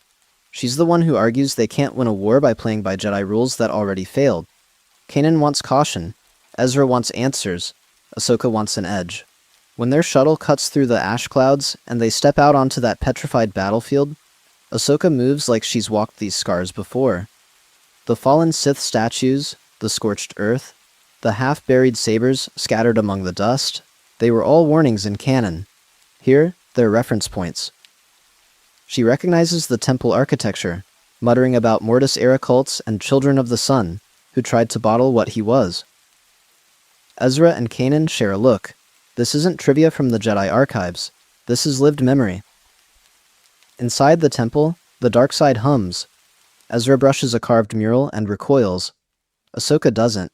She traces symbols of sacrifice and domination, finishing old Sith chants under her breath, correcting the grammar the way Obi-Wan once corrected Anakin's. It's unnerving, but also effective. Doors open faster, traps disarm more cleanly. At one point, she points out a ritual dagger and calmly notes, "This design channels the life force more efficiently." Ezra asks, "More efficiently for what?" She just says, "To survive," and keeps walking. Now, there will be major spoilers for the Malachor duel here, so there's your warning. When the Inquisitors arrive, the whole thing escalates fast. We still get the spinning blades, the crumbling walkways, that feeling that the squad is completely outmatched. But Ahsoka is the one who turns the tide, not through mercy, but through precision cruelty. She reads their fear, exploits it, and for a moment, she looks more Sith than the Sith hunters in front of her. Then Vader descends. In canon, it's a tragic reunion. Here, it's a reckoning that's been building since Mortis. Vader taunts Kanan and Ezra, but Ahsoka steps forward, igniting her white-red blades, and tells them, "Go. This isn't about time. This is about him and me." She's not just buying their escape. She's claiming the right to end the monster she helped create. The duel is brutal. No testing strikes, no half measures. Vader hammers her defenses, praising her rage, urging her to stop pretending she's anything but what the sun made her. Ahsoka stops pulling back. She uses feints Mortis taught her, draws on the temple's power, even risks techniques she swore off. It's the unstoppable force meeting the immovable object, all in one broken family. And then we hit our pattern interrupt. Instead of Ahsoka simply vanishing in the collapsing temple, their final clash overloads everything. Ezra and Kanan see a blinding surge of twisted light and shadow erupt from the heart of the structure, a shockwave that freezes them mid-escape. When the dust settles, the dual platform is shattered, the holocron is cracked, and both Ahsoka and Vader are gone. No body, no clear victory, just scorch marks burned into the stone in the shape of two crossing blades. In this timeline, the galaxy doesn't lose Ahsoka in a single moment, it loses track of her. And the terrifying question becomes, did the temple destroy them, or did it finally give master and apprentice exactly the power they were both reaching for? The temple doesn't answer that question. Instead, the explosion stretches, the light bends, and for a heartbeat that lasts forever, Malachor falls away. Now, there will be major spoilers for both Mortis and Rebels here, so there's your warning. When the dust clears, there is no battlefield, no ruined superweapon, no Inquisitors or clones. There is only a gray, endless plain that feels uncomfortably familiar. Ahsoka knows it first. The air hums with that same wrong-right tension from Mortis, that sense that the Force is too close. Across from her, the armor is gone. The respirator is silent. It's Anakin Skywalker standing there, not Darth Vader. And she is not in her white and blue armor either. She's the Mortis assassin again, eyes ringed in shadow, movements too smooth, the sun's cold whisper coiled at the back of her mind. The space strips away all the excuses. No war, no orders, no emperor. Just master and apprentice. Now let's get started with what they actually say when there's nowhere to run. Anakin is the first to break the silence. He calls her Snips, almost on reflex, then flinches at the word, as if he's hearing a ghost. She fires back with Sky Guy, but there's no joke behind it this time, only accusation. They were both shaped here, on Mortis, and this is the bill finally coming due. Their conversation turns fast. They talk about the Jedi, about how the Order treated attachment as a weakness, while quietly leaning on clone loyalty and Padawan devotion. Ahsoka throws Mortis in his face. The Council never believed her, never really tried to understand what happened there. Anakin counters with her leaving the Order, saying that was the crack the Son and Sidious both needed. As I said, this is the most honest they have ever been. No battlefield banter, no brave fronts, just two broken people comparing scars. Underneath the words, something worse is happening. The Son's mark in Ahsoka and Sidious's imprint in Vader start to resonate. Mortis energy loves patterns, and right now, the pattern is simple: betrayal, anger, control. Each accusation they throw feeds that resonance. Every time Anakin leans on his rage, Vader's silhouette flickers over him. Every time Ahsoka tightens her grip on old hatred, the Son's shadow curls around her shoulders. It's a feedback loop, a dark side echo chamber that threatens to swallow them both. Eventually, the pressure becomes unbearable. The plane trembles, colors bleeding at the edges of reality. Ahsoka realizes something horrifying. If this continues, the Son doesn't just keep his pawn, he gets an upgrade. Two Skywalker-adjacent weapons locked together, fueling an endless cycle. I thought it would be fun to trace this timeline, but this is the point where it stops being fun for anyone in universe. So she does the one thing the Son never trained her for. She lets go. Not of Anakin's crimes, not of the Empire's atrocities, but of the personal poison. She looks at him, and instead of spitting, "You left me," she says, "I forgive you for leaving me." It's a symbolic act more than a clean moral victory. She's not redeemed. She's not a Jedi again. But in Mortis-style spaces, symbols are physics. The effect is immediate. The feedback loop stutters. The Son's grip on her phrase, his voice turning from command to distant echo. Anakin, clutching at his anger like a life raft, feels that support vanish and doubles down, and that desperate clutch is what lets the Vader mask slam back into place. He survives by becoming smaller, angrier, more contained. She survives by stepping half a step away from the abyss. When the light snaps back to Malachor, they are both changed. Vader staggers into the ruins with his armor reformed, more haunted than before. Ahsoka is left deeper underground, still touched by the Sun, but with a fracture line running through that corruption. She's no daughter, no pure servant of the light. She's something else now, something the Empire isn't prepared for. And this altered Ahsoka is the one who will walk through the Imperial era and beyond, no longer just a prisoner of her past, but not free of it either. So now we're in the late Empire, and this is where Ahsoka's story gets quieter, but in some ways more brutal than anything on Mortis or Mandalore. She walks away from Malachor alive, but the person who leaves that shattered Sith temple is not the same hunter we just saw tearing through Inquisitors. Physically, she survives. Spiritually, she's limping. The Son's grip is cracked but not gone, like a poison that's been drained but still stains the veins. She remembers every life she took in his name, every Jedi she manipulated, every moment she pushed Anakin closer to the edge instead of pulling him back. As I said, this Ahsoka is not a pure servant of the light or the dark. She's a wounded wolf, and she knows it. So she does something very un-Sith. She pulls back.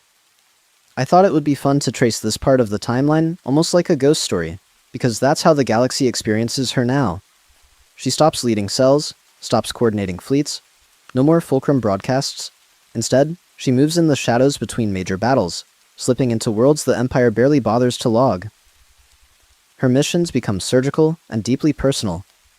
She tracks rumors of Imperial science units and quietly rips open their transports to pull terrified, Force-sensitive children out before they can become the next generation of Inquisitors. She infiltrates prisons to extract one critical rebel commander at a time, the way clones once pulled VIPs out of separatist strongholds. There's an echo of those old episodes on Rishi and the Citadel, but now she refuses medals, ranks, or even names. She's there, and then she's gone. Because of that, the rumors start to change.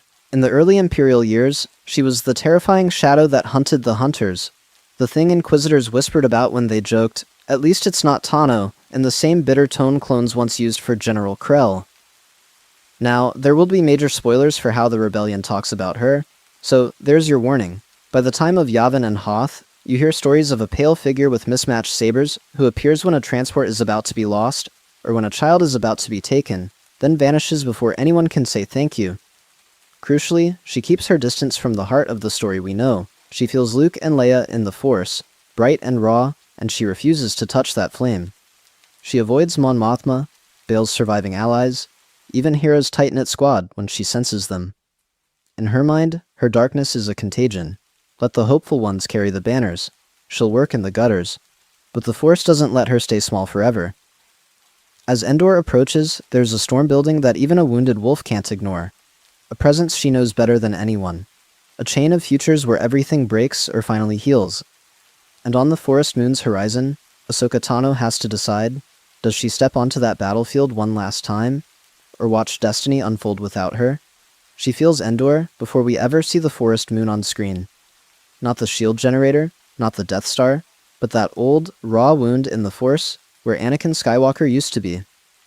Now, there will be major spoilers for Return of the Jedi, so there's your warning. What's important in this timeline is that the core of the original trilogy doesn't actually need Ahsoka to function. Luke still grows up on Tatooine, still meets Obi-Wan, still blows up the first Death Star. The family drama between father, son, and Emperor is its own self-contained storm. As I said, the Skywalkers are their own squad of chaos. Even with a fallen Ahsoka out there, Vader's redemption is ultimately about Luke refusing to kill his father, not about any lesson Ahsoka did or didn't teach. So when we reach Endor, we don't suddenly have Dark Ahsoka swooping in to duel Luke on the Death Star. That would be fun to watch, sure, but it actually undercuts what the story is doing. Luke still throws away his saber, Vader still turns. Sidious still gets hurled down that reactor shaft. The Empire falls because a son believes there's still good in his father, not because Ahsoka shows up to fix what she broke on Mortis, but she feels every second of it. Somewhere far from the battle, in some forgotten corner of the galaxy, the shockwave hits her.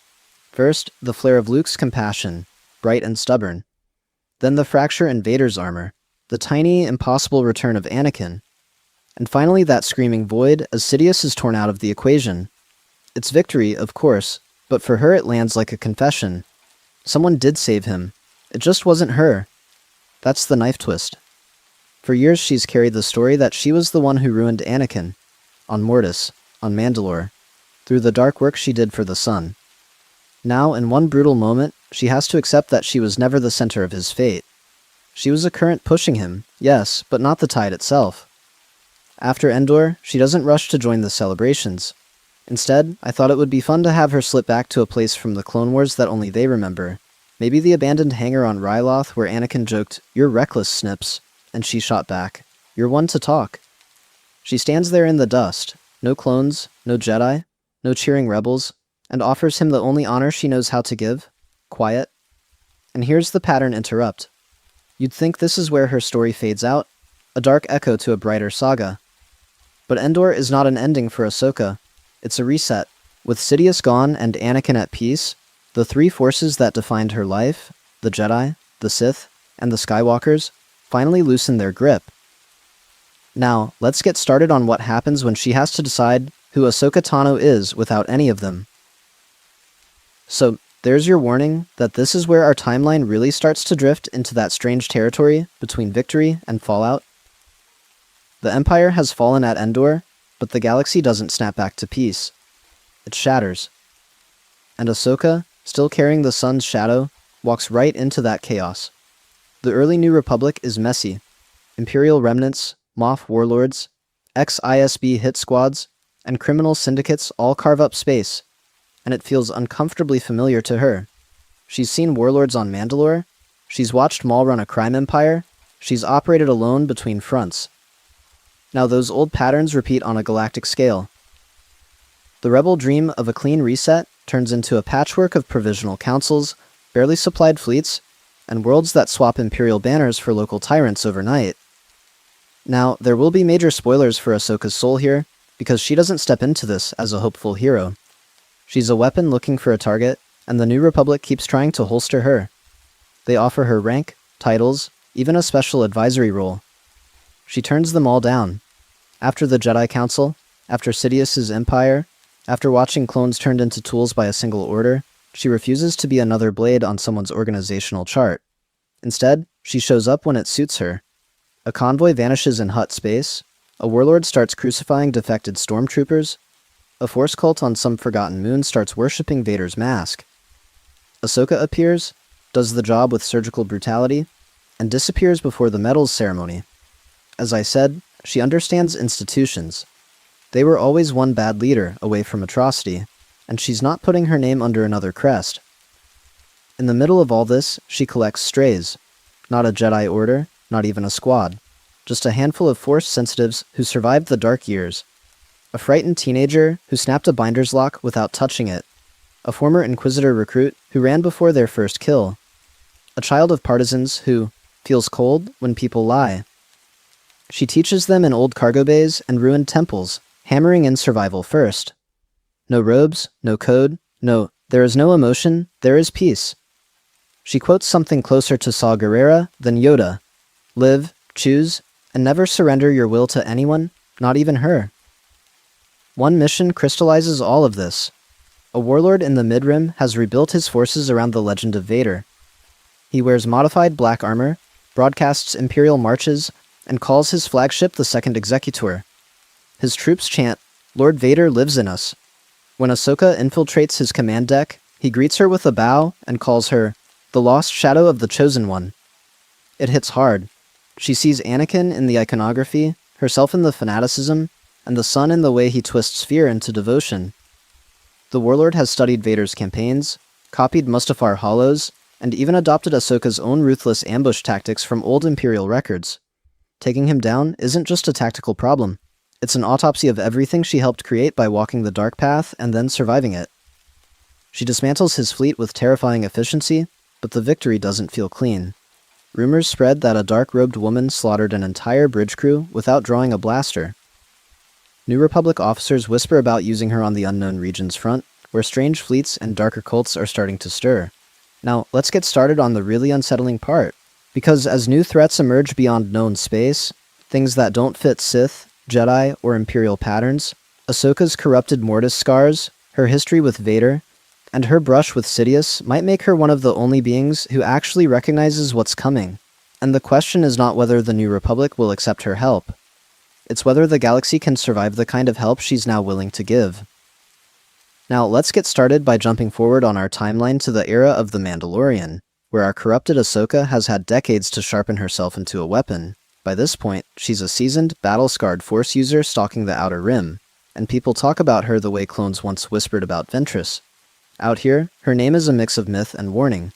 Warlords tell their squads, if you see the white sabers, run. She's not a wandering sage in this version. She's a problem that shows up when other problems get too big. So when Din Djarin tracks her to Corvus, that whole episode plays out with a much sharper edge.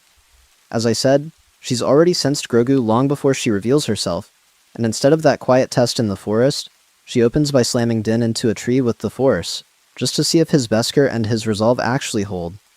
He wanted a Jedi. He gets something much closer to the stories about Vader. Now, there will be major spoilers for how that meeting changes, so there's your warning. When she finally speaks to Grogu, she's more blunt, almost cruelly honest. She sees his attachment to Din, and immediately flashes back to Anakin, to the son, to everything she did when love twisted into possession. She tells Din straight out that training Grogu could turn him into another Skywalker, but without the excuse of ignorance. It's not that she refuses out of fear like in canon. She refuses because she knows exactly what she herself became when someone weaponized her attachments. Her interest in Thrawn also shifts. When she presses that magistrate for Thrawn's location, it's not mostly about finding Ezra. In this darker timeline, Ezra is one more name on a very long list of debts she'll never fully repay. Thrawn, though, is something she understands too well. A genius-level authoritarian ready to step into the vacuum the Empire left. She's seen the Republic, the Empire, the early New Republic, and to her, all centralized power now looks like Mortis with better branding. Because of that, her methods against Thrawn's forces are harsher. She's willing to cripple whole shipyards, slag civilian adjacent supply lines, and leave warlords alive just long enough to tear each other apart. Din, who's slowly building his own moral code around protecting foundlings and honoring his squad, is disturbed when she suggests using Grogu as bait to draw out an Imperial remnant cell. Grogu recoils from her aura in the Force. This isn't the warm presence he felt with Luke. This is a storm that never fully passed. I thought it would be fun to end this part on a question. Standing at the edge of this new order, with Thrawn rising and Grogu watching her every move, is Ahsoka going to help shape a better future? Or has she walked in the shadows for so long that the galaxy only survives by keeping her as its necessary monster?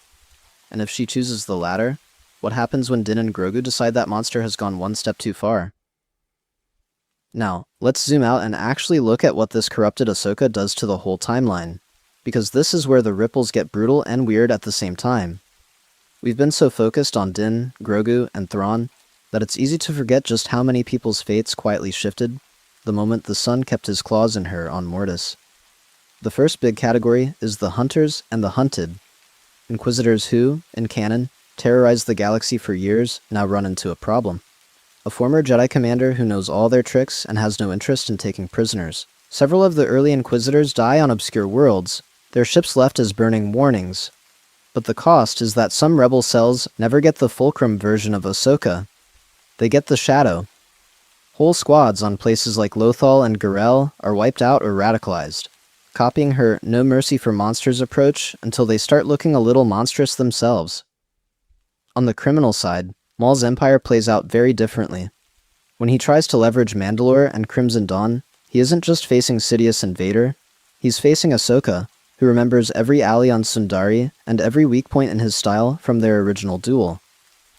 They were both forged by the Clone Wars, but now they're competing predators. Maul's rise is shorter and far bloodier, with fewer witnesses left to tell the tale. Some Jedi survivors who, in canon, die to Maul's games actually slip away, because Ahsoka gets there first. Others, the ones she deems too compromised, never live long enough to meet Kanan or Luke. All of this folds back into Anakin and Vader. As I said, Ahsoka was his emotional anchor. Here, she's his obsession. I thought it would be fun to track that through the episodes we know. During the late Clone Wars, his fear of losing her a second time makes him even more possessive, feeding Sidious's narrative that only absolute power can protect what he loves. After Mustafar, Vader's hunt for Ahsoka becomes this parallel mission that occasionally cuts across Sidious's plans. He hesitates on some orders, rushes others, and his doubts about his master start earlier. Even if Endor's broad strokes stay the same, the rebellion itself feels different. Without Ahsoka as fulcrum, the moral center of the early alliance leans hard on Bail, Mon Mothma, and eventually Leia. They're the ones insisting on restraint when brutal tactics start to look tempting, quoting, "Rebellions are built on hope," instead of, "The only thing the Sith understand is fear." Culturally, stories about a Shadow Jedi spread. Kids on Outer Rim worlds grow up hearing about a warrior who used both sides of the Force, who wasn't Jedi or Sith. The old binary cracks. Some outcomes are better, some are worse, and a lot are just different. And that's the real pattern interrupt here. Changing one moment on Mortis doesn't give us a simple darker galaxy. It gives us a stranger one, where the question stops being light or dark and becomes, who are you when the Force itself refuses to fit your squad's old rules? So if the Force has stopped fitting the old squad rules, what does Ahsoka's fall actually show us about those rules in the first place? I thought it would be fun to slow down here and look at what this darker timeline reveals about attachment, power, and choice. First, attachment. In canon, Ahsoka's love for Anakin, for the clones, for every scared civilian in a war zone, is her greatest strength. She stays late, she checks on troopers by name, she dives off gunships to save strangers. In this timeline, that same love becomes a fuse. When she watches regiments she trained get wiped out, when she sees cities she freed fall back into chaos, that compassion curdles into fury. She doesn't stop caring, she cares so much that she starts to believe any price is worth paying to protect her people. That's the twist. The Son doesn't erase her attachments, he weaponizes them. We hear echoes of Anakin on Mustafar, talking about bringing peace and security, when corrupted Ahsoka justifies bombing a separatist stronghold full of pressed conscripts, or force-choking a corrupt senator for the greater good. The love is real. The rage that rides on top of it is too. Now, power. Early Clone Wars Ahsoka treats power as a shield. Her sabers are there to hold the line, to buy time for evac ships, to pull clones out of blaster fire. Eventually, under the Sun's influence, that flips. She starts sounding a lot more like Sidious and the Sun than the daughter. Lasting change, she argues, only comes from overwhelming force. Break Mandalore once, and nobody will challenge you. Crush the Separatist leadership, and the war ends overnight. It's the same war, same girl, but the philosophy has shifted from protect to impose. As I said, that doesn't happen in one dramatic lightning bolt moment. Now, there will be major spoilers for the rest of this alternate timeline, so there's your warning. Corruption here is a series of choices. She spares a defeated Jedi who once doubted her, then executes another who's covering up a massacre. She saves a village from droids, then turns that village into bait to draw out a Sith cult. Every episode in this timeline is another fork in the road, and she keeps walking just a little further from the light. That brings us to institutions. Ahsoka already left the Jedi Order once because they were rigid and wrong about her. In this version, she sees the Empire's cruelty, the Rebellion's compromises, and decides that every structure fails eventually. Her outsider status lets her see the cracks, but it also tempts her into becoming a one-woman council, court, and executioner. No Jedi Council, no Senate. Just her judgment, backed by terrifying power. Now, let's get started setting up the next section, because this is where it loops back to canon Ahsoka. Imagining her fall doesn't tarnish her real story. It shows how close the edge always was, how easily her love and strength could have tipped the other way, and how much it mattered that, in our timeline, when everything was stacked against her, she kept choosing the light. Now, let's get started pulling the whole thing together, because this dark Ahsoka timeline really is one long echo from a single moment on Mortis. The branch happens when the daughter's sacrifice doesn't fully take. Her light can't completely pull Ahsoka back. The Sun's tether doesn't snap, and Ahsoka walks off that impossible world already altered, carrying a quiet voice in the back of her mind that never quite goes away. From there, the Clone Wars play out with the same battles, but a very different Padawan. She's sharper, more aggressive in every skirmish, pushing clones harder, taking risks that make Rex flinch. The war was already grinding her down, now the Sun is amplifying every doubt. When the Jedi Council turns on her in the bombing case, it doesn't feel like heartbreak, it feels like confirmation. Walking away from the Order isn't a wound in this timeline. It's liberation into dangerous freedom, a chance to fight the war her way. That's where the milestones really start to twist. On Mandalore, she faces Maul not as the hopeful commander we knew, but as a rival predator. Their duel is harsher, more personal. Two dark-side students arguing over who understands Anakin's fate better. When Order 66 hits, she doesn't just defend herself and her squad, she strikes back. The gunships that chase her don't all make it home, and some of those clones never even get the chance to be good soldiers, who follow orders. As I said, the war ends, but for her, the fight doesn't. In the shadow of the Empire, she becomes a lone hunter, tearing through early Inquisitors with a style that looks uncomfortably close to theirs. Her confrontations with Vader are no longer pure tragedy on one side and corruption on the other. They're two fallen warriors testing whether their old bond is a weakness or a weapon. That "I am no Jedi" moment hits very differently when it's spoken by someone who's stopped pretending she's above the darkness she uses. Post-Malachor, she eventually claws back part of herself, severing most of the Sun's influence without ever fully returning to the light. The later Empire and New Republic eras are quieter, full of morally gray interventions, backroom deals, and necessary compromises.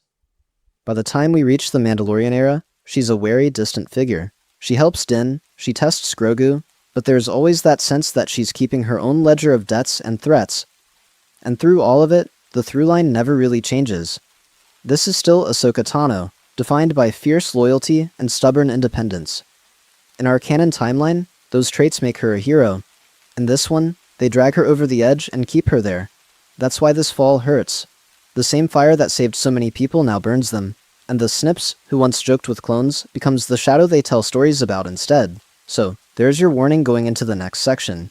To understand why her canon story matters so much, we have to sit with how close this darker path always was. Now, let's zoom out and talk about why this what if actually matters, because we're not just doing an edgy, evil Ahsoka skin here. When we imagine her staying bound to the Sun, we're really stress-testing Mortis itself. That arc was already strange and mystical, but in this timeline it becomes the fulcrum for the entire moral fabric of the Clone Wars. not just a weird 3-episode detour. Mortis is where the Force stops being theory and starts being consequence. The daughter's sacrifice is what pulls Ahsoka back to the light in canon. If that fails, it doesn't just change one life. It means the Chosen One walks off that planet, having watched his Padawan die into the dark, with no miracle, no resurrection, no proof that the light can win. As I said, Anakin already leaves Mortis shaken. Here, he leaves shattered. That twist reframes Anakin's fall in a big way. In canon, losing Ahsoka to the Council's betrayal is this long, slow wound. She walks away, and he's left with hurt and abandonment. In our darker timeline, he loses her to pure corruption. She's not walking down the temple steps, she's standing across from him with yellow eyes. That kind of loss would push him toward Vader even faster, but it also gives him a different mirror to stare into. Instead of only fearing what he might become, he sees what he already inspired. This Ahsoka fights like him, disobeys like him, and now kills like him. When Obi-Wan says, "You've allowed this Dark Lord to twist your mind," in canon it's about Palpatine. Here, those words apply to the student who once called him Sky Guy. That's brutal. Putting that next to the real timeline makes her canon resilience stand out so much more. I thought it would be fun to track that.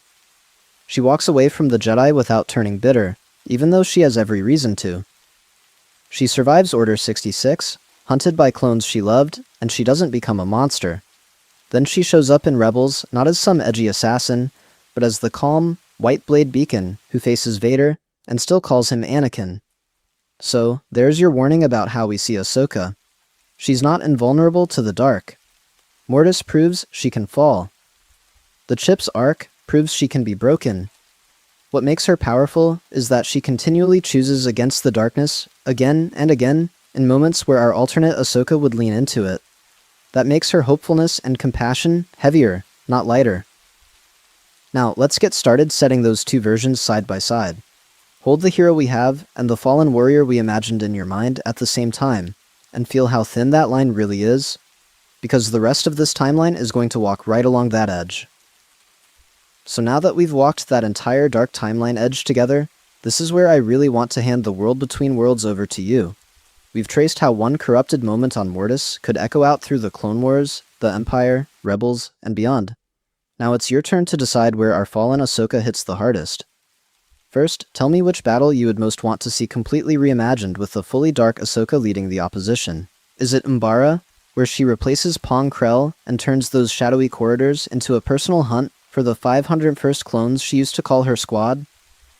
Is it Geonosis, with her hunting Jedi through the dust and droid factories? Or is it Lothal, where she stands at Vader's side instead of against him? If there's a different battlefield you're thinking of, now is the time to pitch it.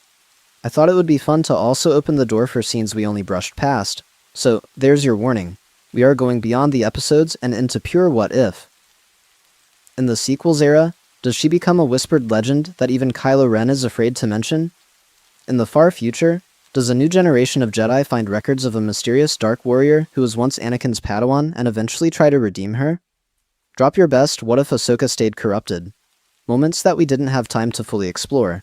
And if there are enough good ones, we can absolutely build a part 2 around them. As I said earlier, this version of Ahsoka twists a lot of emotionally heavy scenes, so I'm curious which moment hit you the hardest. Was it her altered departure from the Jedi Order, where instead of walking away in quiet pain, she walks away already half-claimed by the sun? Was it the harsher Order 66, where she uses everything she knows about clones and generals to make the betrayal even more lethal? Was it the Maul Alliance, turning his usual "we could have destroyed Sidious" pitch into a terrifyingly real partnership? Or was it the Malachor aftermath, where she becomes the shadow that never leaves that broken world? If you enjoy these deep dive, chronological, entire timeline explorations, definitely subscribe and check out the other what ifs on the channel. We've been putting everything in order for alternate Clone Wars arcs, different choices for major Jedi, and the clones who are caught in the middle of it all. Now, there will be major spoilers in those too, of course, so if you jump over after this, don't say I didn't warn you.